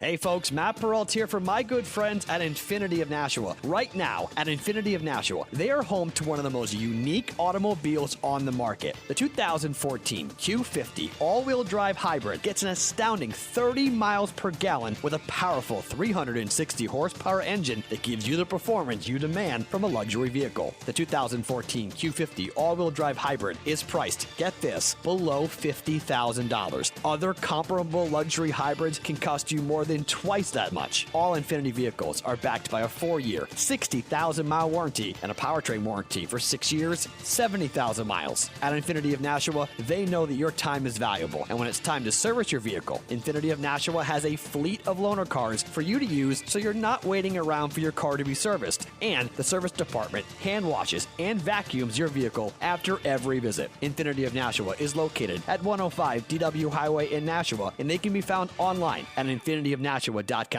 ExpressMed offers urgent care for injuries or illnesses that need immediate attention. ExpressMed's board-certified physicians and clinicians are experienced in providing outstanding urgent medical care at a fraction of the cost of an ER visit. ExpressMed is conveniently located at the Executive Health and Sports Center with easy access to and from Manchester, Bedford, Londonderry, and Merrimack. No appointments are necessary at ExpressMed, but they recommend calling ahead. ExpressMed welcomes all major health insurance, but remember, urgent care is not a substitute for primary care and preventative services. ExpressMed, better care for less. The UMass Lowell men's basketball team is now competing at the Division I level, and you can hear all the live play-by-play action right here on ESPN New Hampshire and ESPNNewHampshire.com as part of the ESPN Riverhawk Radio Network. Head coach Pat Duquette will guide the Riverhawks through their first season in the America East Conference against local rivals BU and UNH, and will face out-of-conference powerhouses like Michigan and Cincinnati as well. Visit GoRiverhawks.com and ESPNNewHampshire.com.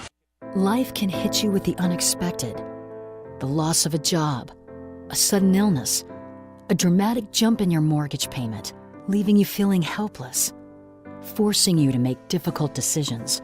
If you've fallen behind on your mortgage, are worried about financial problems, or are afraid of foreclosure, it's time to take control. You don't have to lose your home. The National Foundation for Credit Counseling can help. Seek advice from our certified housing counselors today. Call us at 866-687-6322 or visit mortgagehelpnow.org. The National Foundation for Credit Counseling. Real solutions for real people. The National Foundation for Credit Counseling is a nonprofit organization that has been providing financial counseling and education for 60 years. Our national network of member agencies have helped millions of consumers with foreclosure prevention. NFCC member agencies are approved by the U.S. Department of Housing and Urban Development. The war had been going on for 2 years, and I got the calling. I got the calling to join the service and support the boys over there. Thousands of American troops have come home from the wars in Iraq and Afghanistan, suffering the effects of post-traumatic stress and traumatic brain injuries. I never thought that I would have PTSD. I thought that I had enough coping skills. I don't think anybody who goes into combat could ever honestly say that they're not different when they come home. What you take as a simple thing is not so simple for me anymore. I'm gonna have my good days and my bad days, and I really don't like those bad days. I would say to those people that are out there, don't brush us aside and don't count us out. Help the USO support these troops and their families. Hear more of their stories at USOinvisiblewounds.org. The wounds are invisible. The stories are real. The biggest name in sports, catering to your local roots. ESPN New Hampshire, 1250 WGAM Manchester, 900 WGHM Nashua. This is Friday Night Lights, only on ESPN New Hampshire. Radio and television have been part of your daily life for as long as you can remember, so why not make a career out of it? Visit NHAB.org, the online home of the New Hampshire Association of Broadcasters, to learn more about over-the-air broadcasting. Interested in pursuing a career in radio or television? Whether it be on the air or behind the scenes, many Granite State stations are looking for motivated people just like you. Visit our online job bank at NHAB.org to view current job openings and even post your resume for potential employers. You can also access a list of upcoming job fairs in New Hampshire as well as NHAB-sponsored events. Students, if you're studying over-the-air broadcasting, apply for the NHAB Student Broadcaster Scholarship and learn about available internships at local stations. It's easy to navigate, full of useful resources, and it's only a click away. NHAB.org, the online source of Granite State broadcasting. Every day, the men and women of the United States Marine Corps demonstrate their commitment to defend the American way of life. Since 1775, we have served our nation as a force in readiness. From combat operations to humanitarian assistance in every corner of the world. No matter where the mission takes us today, or wherever our country needs us tomorrow, we always remember the land we call home. As Marines, we take a stand for each other, for our nation, for us all. The few, the proud, the Marines. Excuse me. I'd like to ask you a few questions. It's time for 5 questions. 5 is right out. Man, let me ask you something. I got a question. Right here on ESPN New Hampshire. You don't have to answer the question. I'll answer the question. 900 AM Nashua. You want answers? I think I'm entitled. You want answers? I want the truth. Calm down. 1250 AM Manchester. What did you say? And ESPNNewHampshire.com. Thank you for all your cooperation.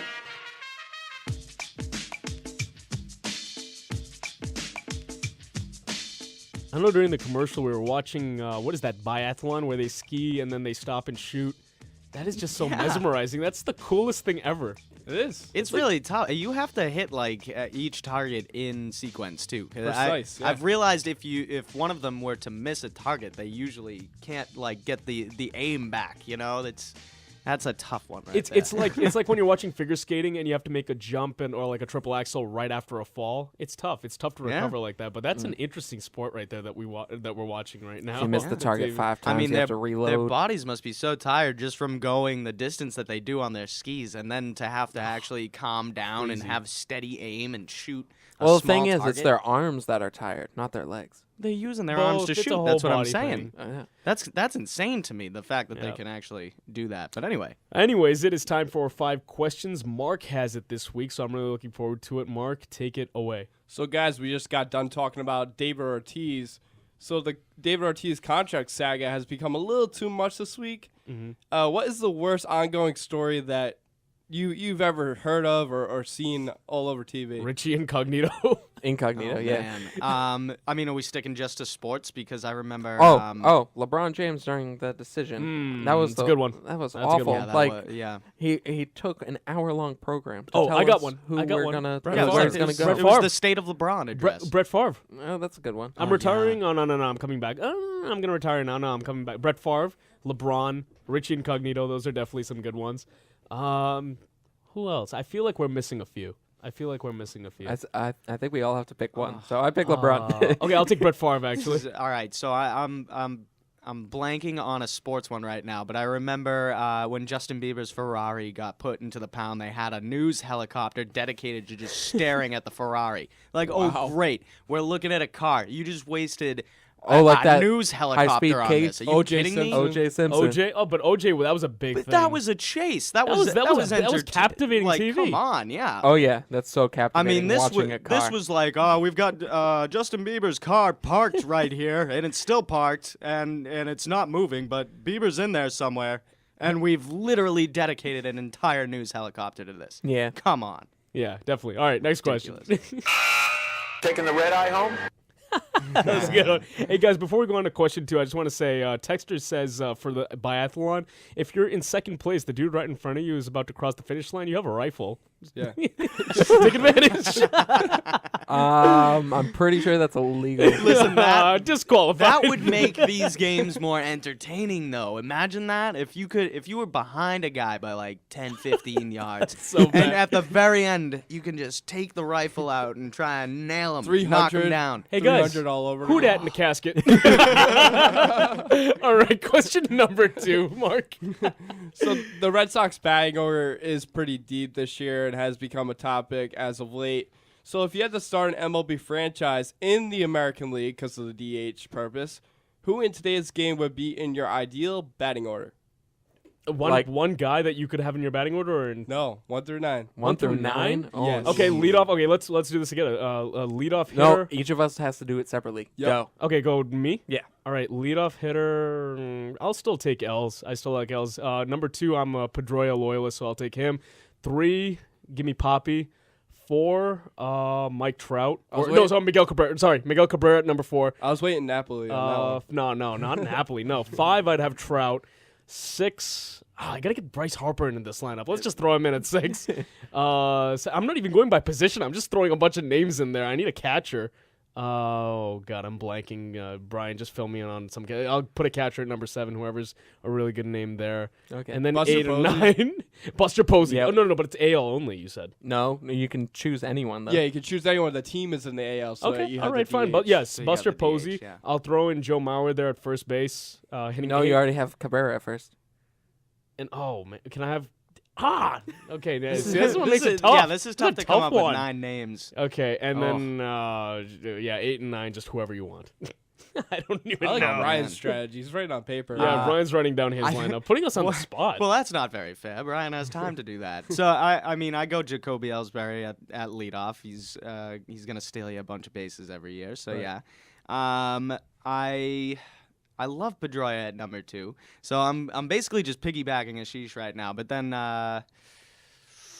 Stanton? Oh my gosh, Stanton, Trout. I would love to have Stanton out there, but oh my gosh, yeah, I would probably have Ortiz batting 3rd as well. So it's very Red Sox heavy. yeah, it's Slash definitely Yankees. Red Sox heavy.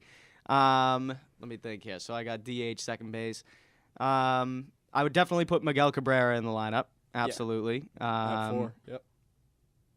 Oh man, I'm just drawing a blank at the moment. Yeah, Unfortunately. it's tough. And you know what's tough about this question is we're not taking into account positions. You know, we're just throwing out names 1 through 9. I did We're not- positions. All right, okay, Brian's got one. All Let's right. hear yours. Okay, so leadoff will be Mike Trout.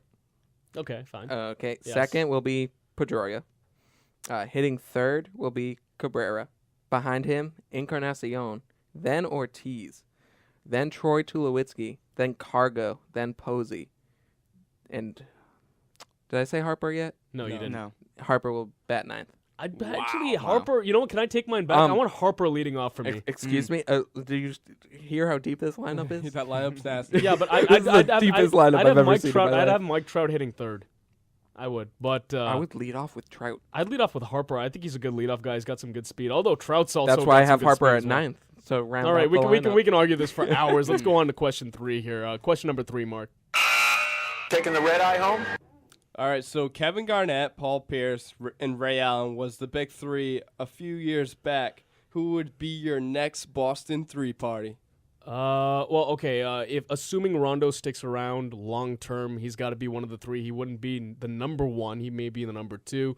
I say this every week, but if you can get Kevin Love to Boston, he's definitely going to make up part of that.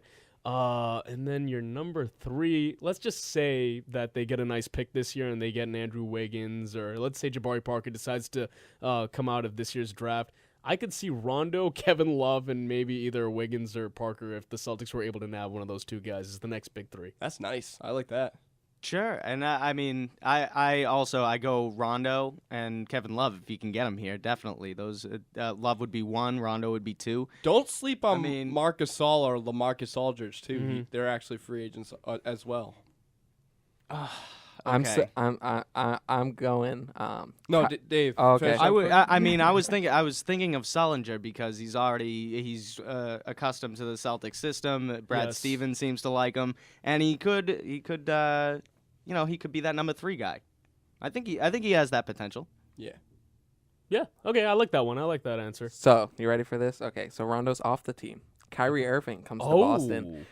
LeBron James comes to Boston. Oh, see now, and Jared Sullinger. Now you're just being crazy. So there's no way that's happening. We were making like unrealistic claims. Yeah, I was going by realism. The Ohio reunion. Oh yeah, that's fine. That's fine. By the way, texter regarding the last question says Puig. Yeah, I'd put Puig in my lineup if I could. No, he's too of a risk. I'd play Hanley Ramirez in there. Did one of us see? That's I was trying to think of Hanley Ramirez. Way better. Wait, than time out. Who did not have Miguel Cabrera in their lineup? I know I did. Was that Dave that didn't put Miggy in there? No, I put. That was like the only person who wasn't a Red Sox player that I could think of off the top of my head. So. Oh, okay. Hanley Ramirez. I thought someone didn't. I had him at third base, not first. Hanley Ramirez would also be in my lineup because Edwin plays first. You know, Brian, regarding the last question too, I was convinced you would have Middlebrooks in there. He's on the bench. Oh, I didn't know we were doing benches, but okay, fine. All right, question 4. Taking the red eye home? So Bill Simmons was on the telecast of the Celtics game last night on Comcast Sports New England. If you had to choose commentators to host the big game for your preferred league, who are they? Marv Albert. Wait, are we talking about basketball only? Whatever you want. Whatever league is your preferred league. Big game. Finals. Donner. Stanley Cup. No, come on. I love Super Don, Bowl. but I'm talking about like on a national stage. Definitely not Joe Buck for the Super Bowl. No. I really like the combination of Michaels and Collinsworth. But Yeah. Marv Albert is a really good one.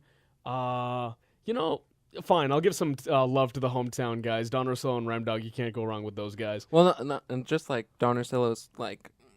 That is very good. Play by play, like I wouldn't want the Yankees guys because. Michael K. Yeah. What about John Sterling on the radio? Yeah. The Yankees win. I don't even know if I can say that because maybe he has it copyrighted. But no, he has all those names copyrighted. The Granny Man can. Yeah. I would love. Cano, don't you know? I would love to see Doc Emmerich have to do a hockey game with Jack Edwards. Yes. That would be amazing combination. The most entertaining combo because Doc Emmerich gets you fired up and Jack Edwards also can get you fired up, but he says some crazy stuff on like the air. Jack Edwards after the Toronto game where they came back. And the Bruins take the dagger and stab it into the beast. He gets a little overexcited sometimes. I like his commentating on Nesson. I really enjoy Brickley and Edwards when they get together. But sometimes I just picture Edwards with his veins like popping out of his skull when he's like. He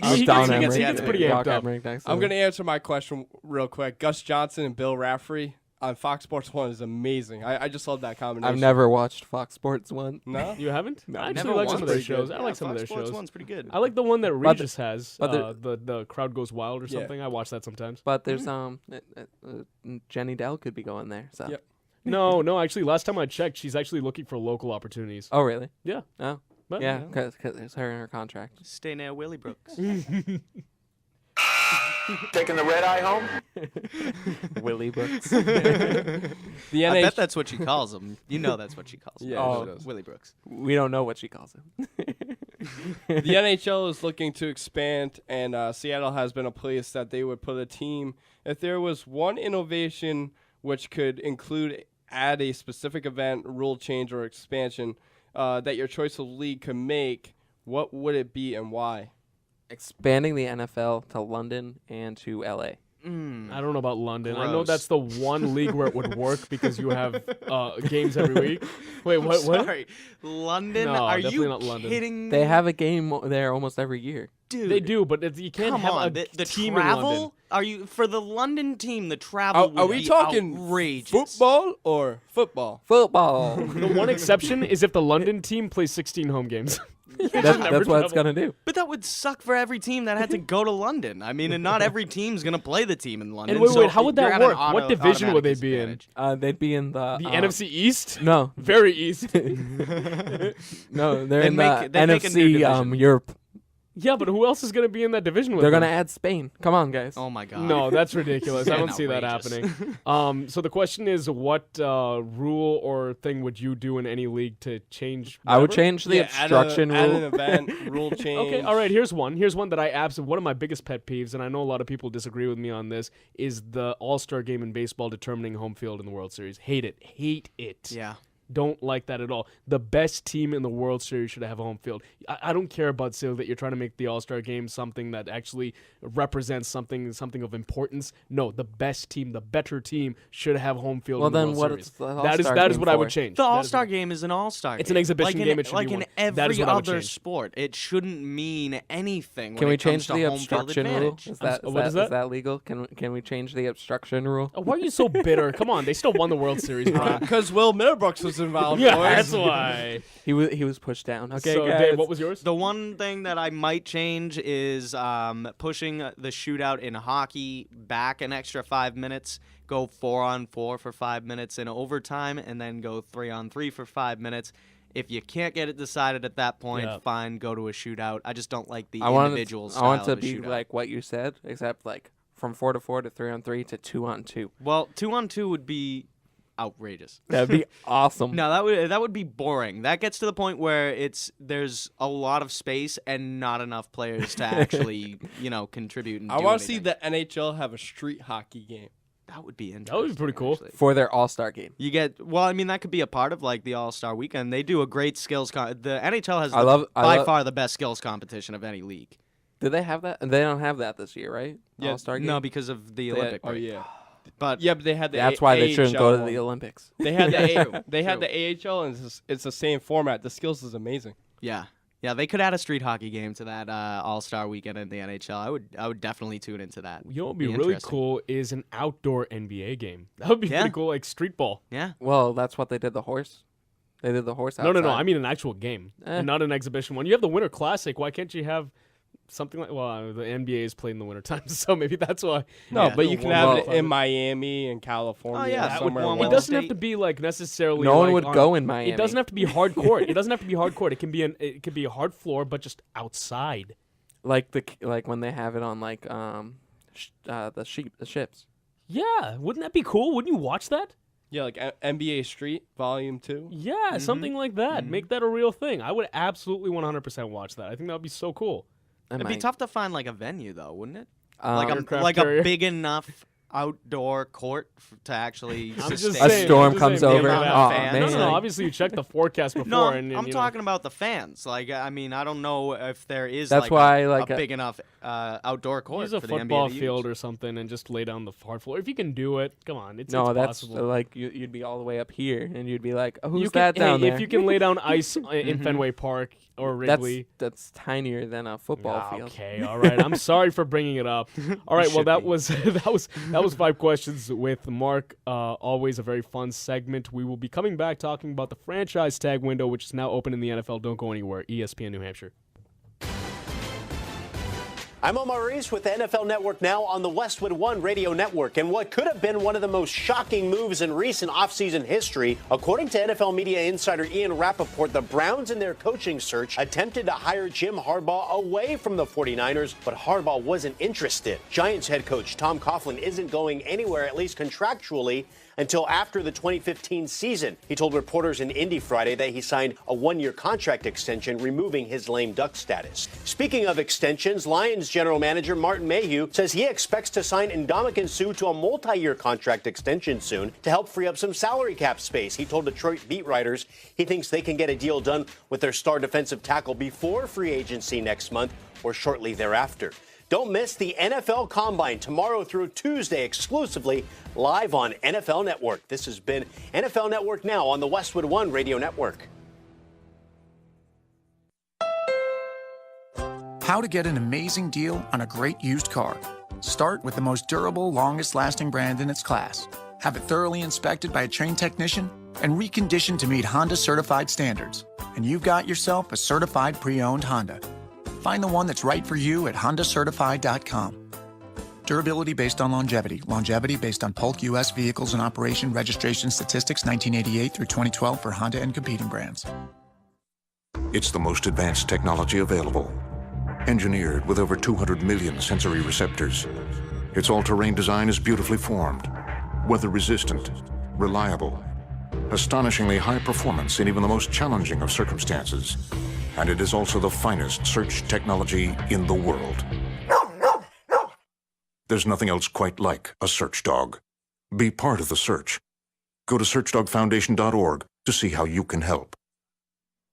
What is Healthy Care? For those individuals without insurance or with high deductibles, Healthy Care is your new model for primary care insurance. If you want immediate access to medical care, then Healthy Care is for you. If you're unhappy with the high cost of health insurance, then Healthy Care is the answer. No copays, no insurance billing. You will have your own doctor and the flexibility over your level of coverage. If you're interested in changing the way you're insured, stop by the Executive Health and Sports Center in Manchester. Call 603-232-3662 or log on to healthycarenh.com. Healthy Care, better care for less. Hey, it's Tom King. As you know, I love food. Lucky you, ESPN New Hampshire wants to give you lunch all February long. Tune in to Christian and King from noon to 3 every Friday for your chance to win a Fat Boy Kitchen gift certificate every hour of the show. Each Friday, 3 chances to win lunch all February long at a $25 value from Fat Boy Kitchen on West Pearl Street in Nashua. Just listen to us, Christian and the King, from noon to 3 every Friday, only on ESPN New Hampshire. This is Nick Anastas. Join me every Tuesday from 5:30 to 6:30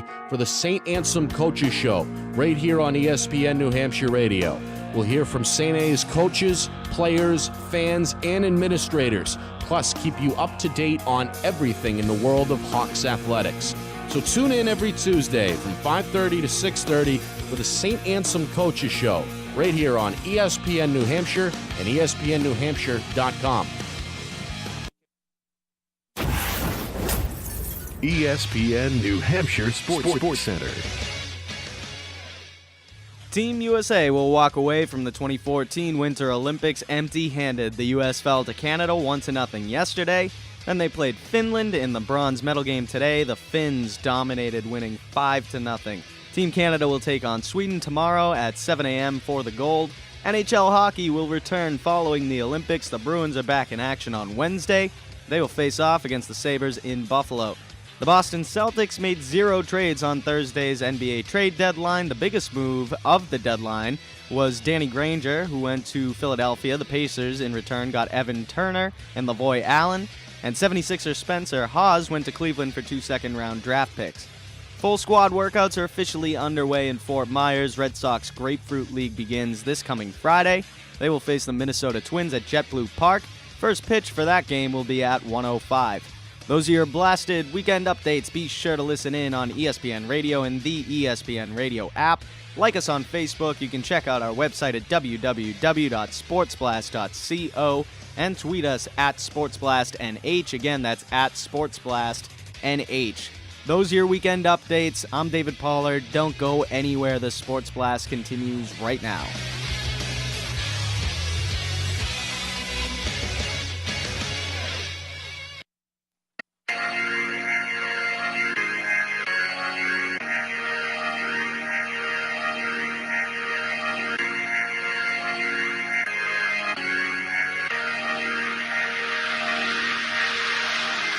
All right, final 35 minutes or so here on the Sports Blast on ESPN New Hampshire and ESPNNewHampshire.com.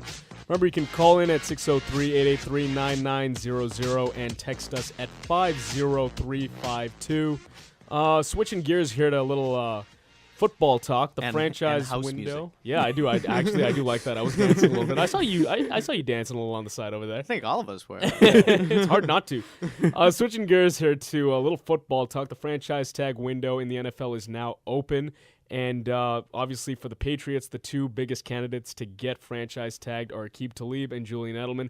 The number for cornerbacks is just over $11.2 million, and for wide receivers, it's just over $11.5. So I want to start by asking you guys if either of these 2 guys was to get franchise. And we'll talk about Aqib Talib, who's down in the combine right now, talking to the Patriots about a long-term deal. But let's say that doesn't happen, and one of these 2 does get franchised.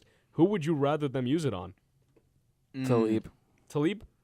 We'll see if they can hash out a long-term deal with Talib. I would want them to that's do that and clearly then the goal. franchise Edelman. But I mean, if they're unable to, How about just work out a long-term deal with both of them? Well, that's what I'm saying. If they were unable to work out a long-term deal with both of them, and you had to choose who to franchise, I would also choose Talib. Yeah. I think after you saw the how defense plays such an important role late, with the Seahawks and shutting down the best offense of all time in the Denver Broncos. I'm not saying you're going to create a Seattle like defense here in New England, but you just see the importance of defensive players and Aqib Talib playing at the top of his level. And I just don't see Julian Edelman making $11.5 million. Just He's makes not no worth sense that. to me. Absolutely No. not. You bring him back for a 3-year, probably $12 million contract. It's just, Aqib Talib is a guy that I could, say, all right, fine, 11.2 Well, it's the same thing million. with the Stephen Drew qualifying offer, the $14 million. Okay, He's now not you're worth comparing that. Except apples Julian and oranges, Edelman is but more sure. valuable to the Patriots than Stephen Drew is fine to the for Red Red Sox. But yeah, I think Well, I'm just saying, like, it's comparable because it's 1 year deal. It's kind of like a franchise tag. Sure, but I can't see Julian Edelman getting paid $11.5 million for 1 year. That's just insane. He's a good player, but he is a guy that thrives Is in this Amendola system. even making that? I don't think. Amendola signed a 30-year deal over 5 years with $12 million, $10 million guaranteed, something like that. So an average annual value of about $6 million a year. So Okay. Edelman definitely had a much. But Amendola was awful last year. He was hurt. He was hurt, but he was. His groin was like ripped off his bone. Sure. Now, what do you think the price is for Talib? What do you think Well, if they were to sign him annual to salary? a long-term deal, I would like to sign him to a 3 or 4 year deal with maybe $25 million. Yeah, I was gonna say right around the same. If you do a 3-year deal, I would give him as much as 28. So you don't franchise tag both of these because they're not worth the value. Well, yeah, Aqib Talib is definitely not worth 11.2, but I would make more sense to franchise him and pay him that than Julian Edelman getting 11.5.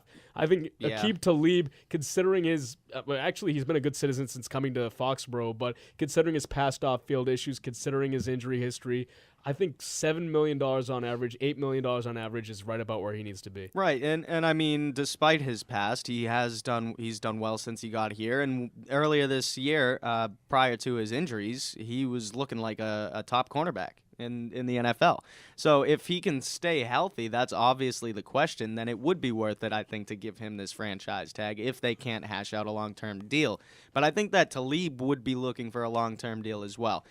And again, I don't know how much Talib has really thought in terms of I fit in here, I like the coaching, I like the players, whatever, the atmosphere. He obviously has had problems on other teams, and now he's coming to a place where maybe he's comfortable. So I'm hoping that they can work out a long-term deal. Do you think he's worth $11 million though? No, I don't think either of these two players is worth it. But so I'm just do you saying, think they might keep it in their back pocket? I think avoid the franchise tag. Particularly for the Patriots, Aqib Talib is someone you need to bring back, and if you have to franchise him, you do because of the difference he makes on defense. You saw it when he went down with the injury. The difference in the backfield is crazy. The drop-off was huge. Yeah.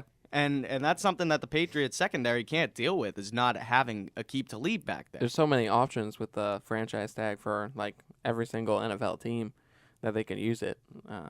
Especially like Jarius Byrd for the Buffalo Bills. He might deserves a long-term contract, but he'll probably get franchise tagged. Yeah. And the New York Jets don't really have anyone. They just have Nick Folk.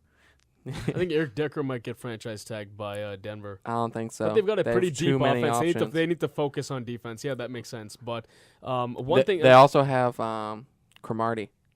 Antonio, he's getting old though. Dominique Rodgers Cromartie. I'm sorry. You're talking about the Broncos. Yep. Dominique Rodgers Cromartie. Okay, Yep. I thought you went back to the Jets. But we'll get back to Talib and Edelman. But one thing that has been discussed and written about a lot is Vince Wilfork at the age of 32, coming off his torn Achilles.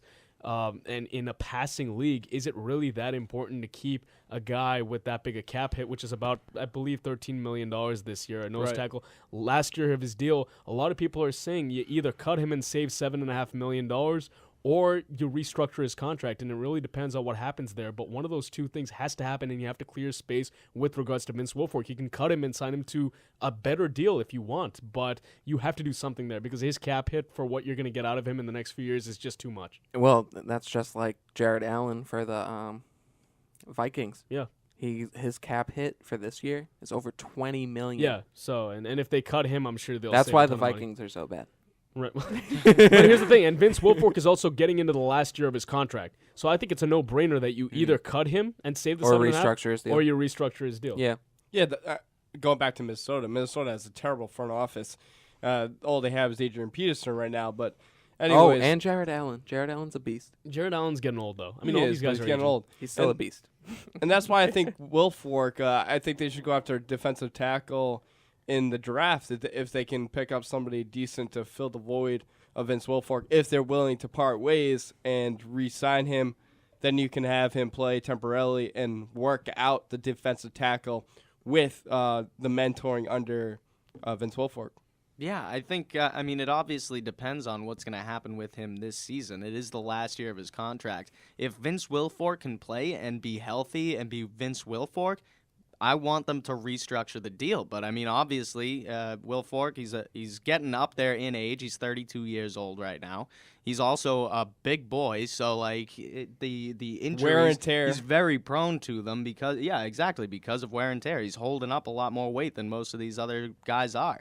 So I want them, if Vince Wilfork is Vince Wilfork and he is healthy and he can play, restructure the deal. Well, when will he be ready? Well, that's the question, isn't it? And I'm this is something obviously I'll have to read about, but there's a difference between restructuring and renegotiating. When you restructure a deal, you can turn the amount of whatever base salary is coming up into a signing bonus, which gets prorated into future years, which reduces the immediate cap hit.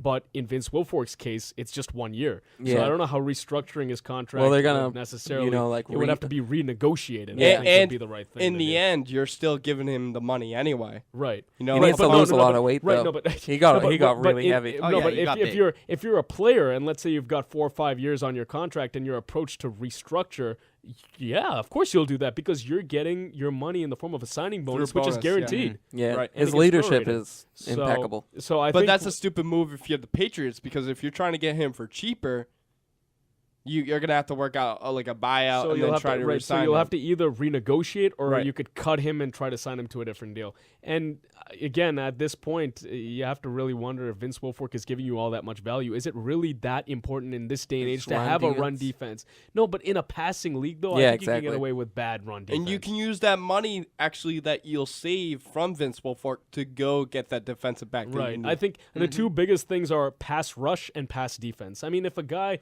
goes off on for 100 yards on the ground, fine, whatever. Just shut down the wide receiver, shut down the quarterback, get him on the ground, and that's how you win on defense in this day and age. Seattle just That's why the Vikings are so pinpoints bad. that perspective. Oh, yeah. Yeah, Seattle basically won the Super Bowl with a great backfield and not too much of a rushing defense. They have a pretty. I mean, decent they line. were good all It's around, pretty but that good. pass defense is They have like a top its bread 10 and butter. run Yeah, right, but that defense, so. pass defense is the bread and butter of that Yeah. team. Mm-hmm. But I guess the next question to ask would be, all right, you've got Chandler Jones and Rob Ninkovich as your two defensive ends. So good. So you got Jamie Collins, who's sort of an outside linebacker type. Mark, do you not like Chandler Jones and Rob Ninkovich? I like Chandler Jones. You don't like Rob Ninkovich? You don't like Rob Ninkovich? I He's like the key to this defense. No. It's not that I don't like Rob Ninkovich. I just don't like him playing defensive end. I think in a 4-3, he's a defensive end. But I think if you put him in a linebacker position and then you sign a pass rushing defender in the free agent market, there's tons of before rushers. this season, Ninkovich was one of the best pass rushers. Well, if you want him to be a linebacker, in his case, it would have to be in the 3-4. He'd play outside linebacker, so then they'd have to go back to getting a nose tackle. And Tommy Kelly, I don't know if this age he'd be an effective nose tackle. That's where if you Vince pay him, so. Wilfork. That's where the defensive tackle comes into play in the draft. If you're gonna, You're not going to get anyone good in the draft. Why, have you already done advanced scouting on this year's draft? I have, yes. It's not looking good. you guys are. What was it? The Patriots are in what, the 30s? For the first round, yeah, they have a late first round. I'd have to go back and look at it. It's in the 20s, I think. Yeah, right? it's Yeah, 29. See, I think I have to go back quarterbacks. and look at it. I think quarterbacks. I think offensive linemen. I think running backs are going to be key this draft. Patriots aren't going to touch running backs. They're pretty but- content. Exactly. So that's why they're going to go after a defensive tackle in the draft. Yeah, I mean, they have to definitely strengthen the defensive line. There's no doubt about it. I mean, and they're making strides. But with Dante Hightower hopefully bouncing back from his horrendous year, with Gerard Mayo coming back, we don't know what's going to happen. He did look better towards the end. In pass defense, he's always been great. And Spikes, you got to figure, is done in New England, so they'll have to probably replace him. And I'm not going to lie, I'm worried about Dante Hightower if he's going to be able to bounce back, because he had a good rookie year. Last year, I have no idea what the hell happened with him. But they're going to have to focus on the defensive side of the ball. They used him more as a pass defender than a run defender. And he was just awful in that role. Towards the end, he got all right. All right is not what they drafted him for, Brian. That's why you put I know Dave has something to say about this. Well, I was just thinking about the draft. We're talking about their secondary, and don't you think that for that first-round draft pick, they should try and go after someone that can actually help out the secondary rather than someone Bill like a defensive is not tackle? good at judging talent for the secondary. He hasn't been good at drafting in general. Right, we've talked about this recently. Yeah, Mike Lombardi. We'll see how that works out. He hasn't been great either. Dowling. Rizai Dowling, Terrence Wheatley, Jonathan Wilhite, I think the Darius best one, Butler. I think the best one was the guy who went to the Eagles. Pat Chung? No, not him. Asante Samuel. Yeah, but that was Scott Pioli that drafted him. All right, so Bill Belichick has failed. Right, and he's done okay offensively. I mean, he brought you Rob Gronkowski, he got you Aaron Hernandez, Ridley when he's not fumbling. Vereen has been good. Brady. Well, I mean, again, Pioli drafted Brady. So look, they haven't all been misses, but I mean, Gronk his has sort of been a percentage is miss because poor. of his health issues. What's that? Gronkowski's been a miss. Are you Gronkowski's kidding been me? Because of his injuries. He's Oh the my best God. tight end in the league. Yeah, Jimmy Graham is, but currently, Oh my God. currently You Jimmy can't Graham just is say it. that and walk away from that point like it's the final say. Okay, Brian, I agree with both of you. Currently, Jimmy Graham and Julius Thomas, I guess, could make the argument for being. Rob Gronkowski was healthy, he would be the best. That's what I mean. Yeah. And you can't say he was when a he's total on miss. the field, when they're on the field and they're healthy. Gronkowski. He hasn't been there in the big games. Isn't that what you draft people for? Injuries. Yeah, but Injuries you're taking a very direct approach to it, Brian. Yeah, I mean, you're saying that it was like a mistake for them to draft Gronkowski because they should have known that people he was are saying to trade him his already. Career. They should not trade. Listen, one more injury, it could be the end of his career. You got to keep a guy like that. He's a gamer and a difference he's still maker. young. It's not like he's 35. And here's the other thing: coming into the NFL, did he have any injury background? Actually, he did. Yeah, he did. Yeah, but not as big as obviously what's going forearm. on. No, his back was an issue. Yeah, and his back has been an issue. Injuries happen. Injuries happen. Well, I mean, let's okay. So hindsight's 2020. So in Rob Gronkowski's first Super Bowl, he injured his heel. Right, it was a leg injury. And then on special teams, 2 years ago, he broke his forearm and then he re-injured it. Yep. His back has been an issue. He tore his ACL this year. So it's not one specific injury every year. It's something else every single year with Rob Gronkowski. Yeah, and each injury makes you more prone to the next injury. Obviously, because you put more weight on the other thing, and then that total body thing. Regardless, you can't say that Rob Gronkowski being picked in the draft was a miss by the Patriots. that's a miss on your part, Brian. How could you say that? What I'm a just blasphemous statement. That's not a blasphemous statement. I don't even fact. consider it blasphemous. I don't think it's fact at all. I think it's wrong. I just think you're incorrect on that. I think Gronkowski is one of the few hits that they actually have. Brian.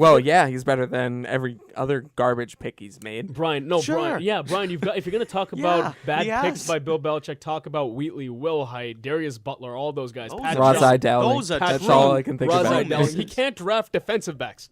That's his problem. He can't draft defensive backs. Anyways, once again, we could probably argue this for hours on end, but we have to go to commercial and come back with the blast stuff. Don't go anywhere. It's the last 20 minutes here on the Sports Blast. With 6 New Hampshire locations, Apple Therapy's comprehensive orthopedic rehabilitation clinics offer convenient access to a wide variety of services. At each clinic, Apple Therapy strives to bring relief to patients by assuring the highest level of care in a comfortable environment, and they are networked to most providers and all insurance companies. Apple Therapy will maintain full and open communication between you and your physicians and therapists for your peace of mind. You can find Apple Therapy in Amherst, Bedford, Londonderry, Manchester, and Nashua, and online at appletherapy.com. Hey, sports fan, if you're ready for a new Kia and we're waiting for a spectacular, stupendous, fabulous, undeniably great deal, you've got to get to Peter's Kia of Nashua, where you'll find unprecedented offers on all your favorite Kia models, including over $3,000 off MSRP for a 2013 Kia Soul. Take $3,500 off remaining 2013 Optima LX. Plus, get Kia's 10-year, 100,000-mile warranty on any new Kia purchase. The savings start now at Peter's Kia. Online at peterskia.com. Hey, I heard you took your kids to Conway Arena last week. Yeah, that's right. It was a great way to spend the afternoon. We skated, had hot chocolate. The kids loved it. Sounds good, but is it expensive? Not at all. Where else can you spend 2 hours enjoying some real family time? For only $5 per skater. Man, it's hard to find anything to do with the kids for $5 these days. Tell me about it. They had rental skates for all of us. It was clean, warm. They really take the time to make sure the rink is family friendly. Well, I know what I'm doing with the boys this weekend. Find out more at conwayarena.com. What if you got rewarded for every good decision? What if your heart had a special way of letting you know it appreciates your healthy choices? I've got to get my family to eat more vegetables. Amazing! And instead of cooking with butter tonight, I think I'll saute our veggies with heart-healthy oil. You're a genius! So really, would your food choices pay off in heart health? Did you know that when you replace bad fats with healthier fats, like those in canola or other vegetable oils, it can lower bad cholesterol levels, and that's good for your heart. Here's a winning idea. Take up the challenge for good health, because the you of the future will say, Fantastic! Learn more at heart.org/facethefats. Canola Info proudly supports the American Heart Association's Face the Fats campaign. This is an important message from the U.S. Department of Health and Human Services. During a power outage, never use generators, grills, or other gasoline, propane, or charcoal-burning devices inside your home, garage, or carport, or near doors, windows, or vents. They produce carbon monoxide, an odorless, colorless gas that kills more than 500 Americans each year. If your home is damaged, stay with friends or family or in a shelter. To learn more, call the CDC at 800-CDC-INFO. ESPN New Hampshire Sports Center. Team USA will walk away from the 2014 Winter Olympics empty-handed. The U.S. fell to Canada 1-0 yesterday. Then they played Finland in the bronze medal game today, and the Finns dominated, winning 5-0. Team Canada will take on Sweden tomorrow at 7 a.m. for the gold. NHL hockey will return following the Olympics. The Bruins are back in action on Wednesday. They will face off against the Sabres in Buffalo. The Boston Celtics made 0 trades on Thursday's NBA trade deadline. The biggest moves of the deadline: Danny Granger went to Philadelphia. The Pacers, in return, got Evan Turner and Lavoy Allen. And 76er Spencer Hawes went to Cleveland for 2 second-round draft picks. Full squad workouts are officially underway in Fort Myers. Red Sox Grapefruit League begins this coming Friday. They will face the Minnesota Twins at JetBlue Park. First pitch for that game will be at 1:05. Those are your blasted weekend updates. Be sure to listen in on ESPN Radio and the ESPN Radio app. Like us on Facebook. You can check out our website at www.sportsblast.co and tweet us at SportsBlastNH. Again, that's at SportsBlastNH.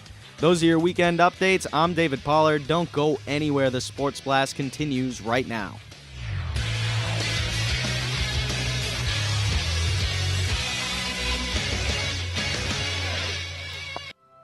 Minus 15. We will go out with bang. Time now for blast off. Minus 10, 9, 8, 7, 6, 5, 4, 3, 2, 1. Good things must come to an end. Approaching stage 2 burnout at 115 seconds, followed by a 20-second close phase. Stage 2 separation is Lay it on the line to the final whistle blows. I'm holding for ESPN New Hampshire. Signal pressure is nominal. Vehicle attitude and flight path are nominal. Separation is confirmed. We will not go quietly into the night. This ends now! The Sports Blast, every Saturday from 11 a.m. to 2 p.m. right here on ESPN New Hampshire.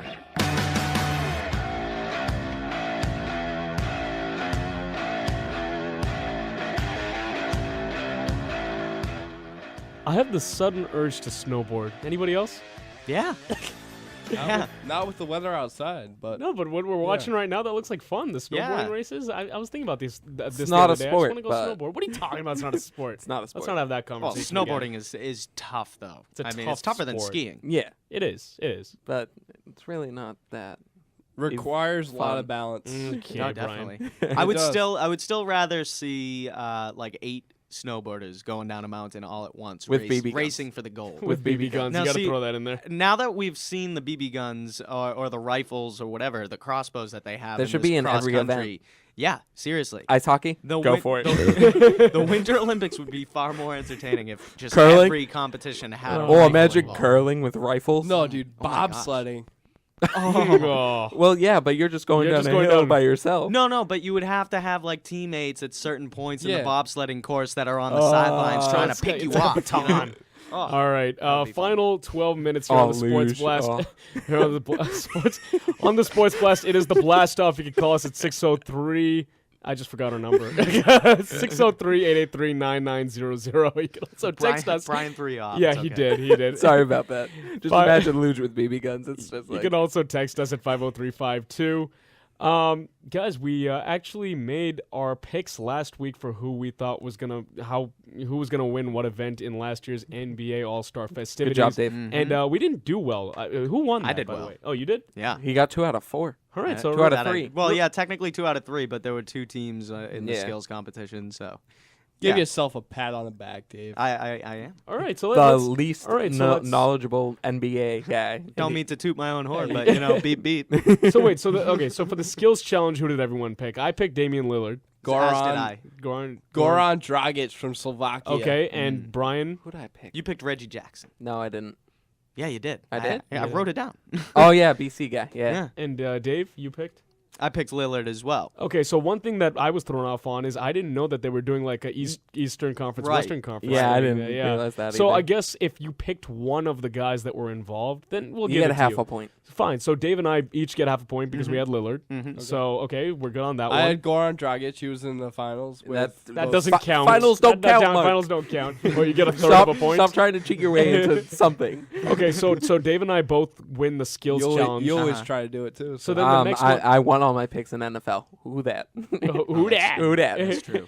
Who dat in the casket?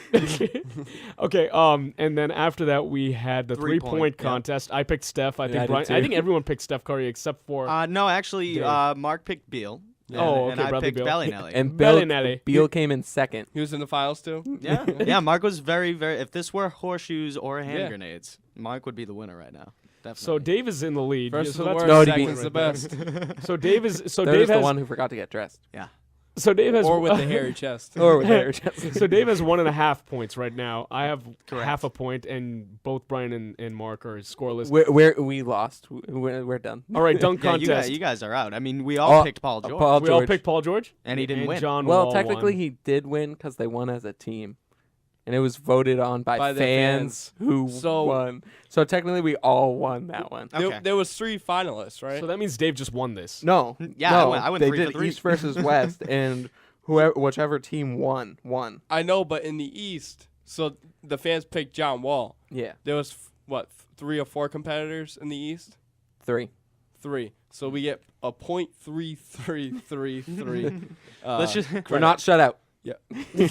All right, so you that's didn't the most get important thing. shut out, but I think it's undisputable that I have taken this this competition Yeah, here. it's pretty clear who won. Yeah. You won the NBA challenge. I won NFL. Yeah, which was a more lengthy challenge Yes. that you should definitely be Wait proud till of, NBA so. playoffs. I mean, I picked Bellinelli because Well, that's gonna be fun. because of his name. I knew it. Mark also mentioned he was a dark horse, and I mean, I just like Bellinelli. So is Joe Johnson, but Joe Johnson is still trying to finish his ride. So can I get some credit? yeah, Since I well, draw a okay, little yeah, bit. yeah, sure. No. I mentored What? you through. I don't take this seriously. Yeah, come on, this is a fun show. Okay, We're making so- it like, so no, the- I have to win. I have to. Hey, we're watching the Olympics right now. We want to stay competitive. Exactly. Yeah, absolutely. It's I'm almost all, you over, guys by know the way. me. I'm The about Olympics, competition. the Olympic torch will be extinguished tomorrow, right? Tomorrow night. How do they extinguish that? They take like big-ass fire 17 extinguisher? fire trucks down to the. I'm making this up. Brian's looking at me like, "Are you serious?" Really? Zdeno Chara just takes his hockey stick and whips the flame and cuts it off. He just blows It's on done. the flame. It's Just blows done. it right out like the big bad wolf. Yep. Do all the Try to do athletes it. just gather around, just like urinate on it? To put out the fire. Playing, What? like this is the firefighter game from preschool and all the Brian, out the some fire. of the Sword things fight? that you come up with have me concerned for you. Week to week. Brian, did you forget to take your medications today? I don't take any, actually. Why don't we all just urinate to put out the torch? He did go to bed at 2:00 in the morning. Yeah, true. So he's a little tired. Who'd at casket and peeing that on. was just hilarious. So were you the kind of kid in kindergarten that was like setting fires to like your old test and putting it out? No. In that way, playing paper firefighter. airplanes. I didn't even know how to make a fire. Oh, really? Oh, I loved playing with fire when I was a kid. You guys never did the pyro stuff where you get a bottle of Axe or Old Spice and you had a lighter and. Okay. We probably should. If there's kids listening to us, don't do that. No, that is not responsible. That's not a good thing to do. I trick out lighters to make the flame like this high. Hey, you learn from your mistakes, okay? Like a foot high. I overcooked some chicken wings, and the guy goes. The fireman came to my house and they're like, "Oh, so what happened? You overcooked some brownies?" And I was like, "No, they're chicken wings," and they started laughing at me. So, but there was grease in the oven too, so that's what made it go off. Well, there you go. Maybe they just pour vodka on the flame. Yeah. That'll help. Bob Costas knows a little bit about If that. you get drunk enough, though, you might think it would work. Well, That's Bob what I'm Costas saying. has the handle. the Russian vodka, yeah. But yeah, I mean, a return to normalcy. Obviously, the Olympics coming to a close here. The Bruins will be back in action shortly. Baseball is back. I just want to see my first pitch next Sunday. Oh my goodness, I cannot wait. Wait. No, Wednesday they're playing BC and then No, I said Sunday. Do you not listen to me? What do you mean Sunday? What's Sunday on Sunday is the first televised game. Oh, so the Next BC. Sunday. Oh, so the BC one is not televised. That's Not what on you told me earlier. Well, their first It might game, be, their like- first game in the Grapefruit League is Friday. Yeah, Yes. so we're not Well, counting the BC. It's Grapefruit BC League. and actually. Northeastern is not Grapefruit League. No, that's they're just for the playing- kids they're that have playing fun. Really, Brian? Yeah. It's not Grapefruit League? I'm just letting. He They seems are confused. Hey, whoa, hold on a minute. They're playing BC and Northeastern on Thursday. They're playing Yes. the Twins on Friday Yes. at 1, which is exactly what I just said. Yeah. They Okay. play the Twins on Friday That's at the 1. Grapefruit League. Yeah, Yes, that's correct. That's what we were correct. saying. That would be Right. correct. Yes. Yes. That's what we were David saying. There's saying. no Yes. confusion. You We're sounded confusing confused. ourselves by agreeing. Okay. But no, I honestly, like I was saying last week, I love the first 2 spring training games, and then after that, I'm just like, come on. I let's watch get to the every regulars. single one to look forward to people who I should draft in the. Yeah, Brian Fantasy baseball. like takes his notepad. He's watching 1 through 9 innings, and he's taking notes, and he's like, "Ooh, I like this guy. I'm gonna I draft can't him." wait till Jackie Bradley hits fire again, and then come the season, he's done. He's not gonna. He's What do you gonna mean you start can't off wait slow. for that? That's so Grady's- sad. Grady Sizemore's taking over instead. That's one thing that we didn't Big talk about. Is sexy. Grady Sizemore actually, I think, will have a bigger impact on this team than people realize. I mean, the guy I is think not. so, too. He's what, 30 or just under 30? Such an 29? underrated 30. pickup. He's 30 exactly on the dot. He was one of the best players in He's the a game not too 30-30 long guy. ago. Yeah. If He he could can rediscover some of his talent that was lost due to injury, Stay healthy. my goodness. Wow. What depth you have there. And now Jackie Bradley Jr. doesn't have to have the weight of, oh my God, I got to replace Jacoby Ellsbury. He's great defensively. Grady Jackie Sizemore? Bradley. Yeah. Oh, no. Oh, Jackie Bradley. Yeah, but Grady he just Sizemore can't too. hit. He was one of the best defensive center Jackie fielders. Bradley can hit. It's just major league talent. It put him down a little bit. Here's what I'll say about Jackie Bradley last year. Despite struggling and going 3 for 35 in his first 35 at bats or whatever, what I really liked about him was his plate discipline. Oh, yeah, did he not walked a seem ton. phased. Yeah, in his first game, he walked 4 times against CC Sabathia or something. Yeah. See, if Will Middlebrooks could do that, he'd be a hell of a player. He's still a very good player, but Yeah. he'd be a hell of a player Yeah. if he could do that. I mean, Jackie Bradley Well, Jr. Jackie was Bradley's not a hell of a player. He's only a great player. He's got great discipline. Yeah. No, he's a great spring training player. That's exactly what he is. No, More or because less. when he played, Dan Butler is a great when he spring played training in the player. majors, he was god awful, and he needs He wasn't to learn. that bad. He needs to learn when from he his came mistakes. back up. When he came back up in September, he wasn't that bad. Yeah, see, that's why they need to develop more. And he has a great walk-up song. So Oh, yeah, he when you does. go to Fenway this year, listen to that. See, that's why I was against Jackie Bradley Jr. starting the season on opening day last year. I think they had the depth without him, but they insisted on keeping him. Look, there was that thing that he needs to spend at least 2 weeks in the majors or something to guarantee that. You could have done that in the middle of the season. Why'd you have to do it in the beginning? Oh, let's just get it out of the way. I will they say didn't that need to have him up because of Jacoby and everyone being They healthy. didn't, but they decided to.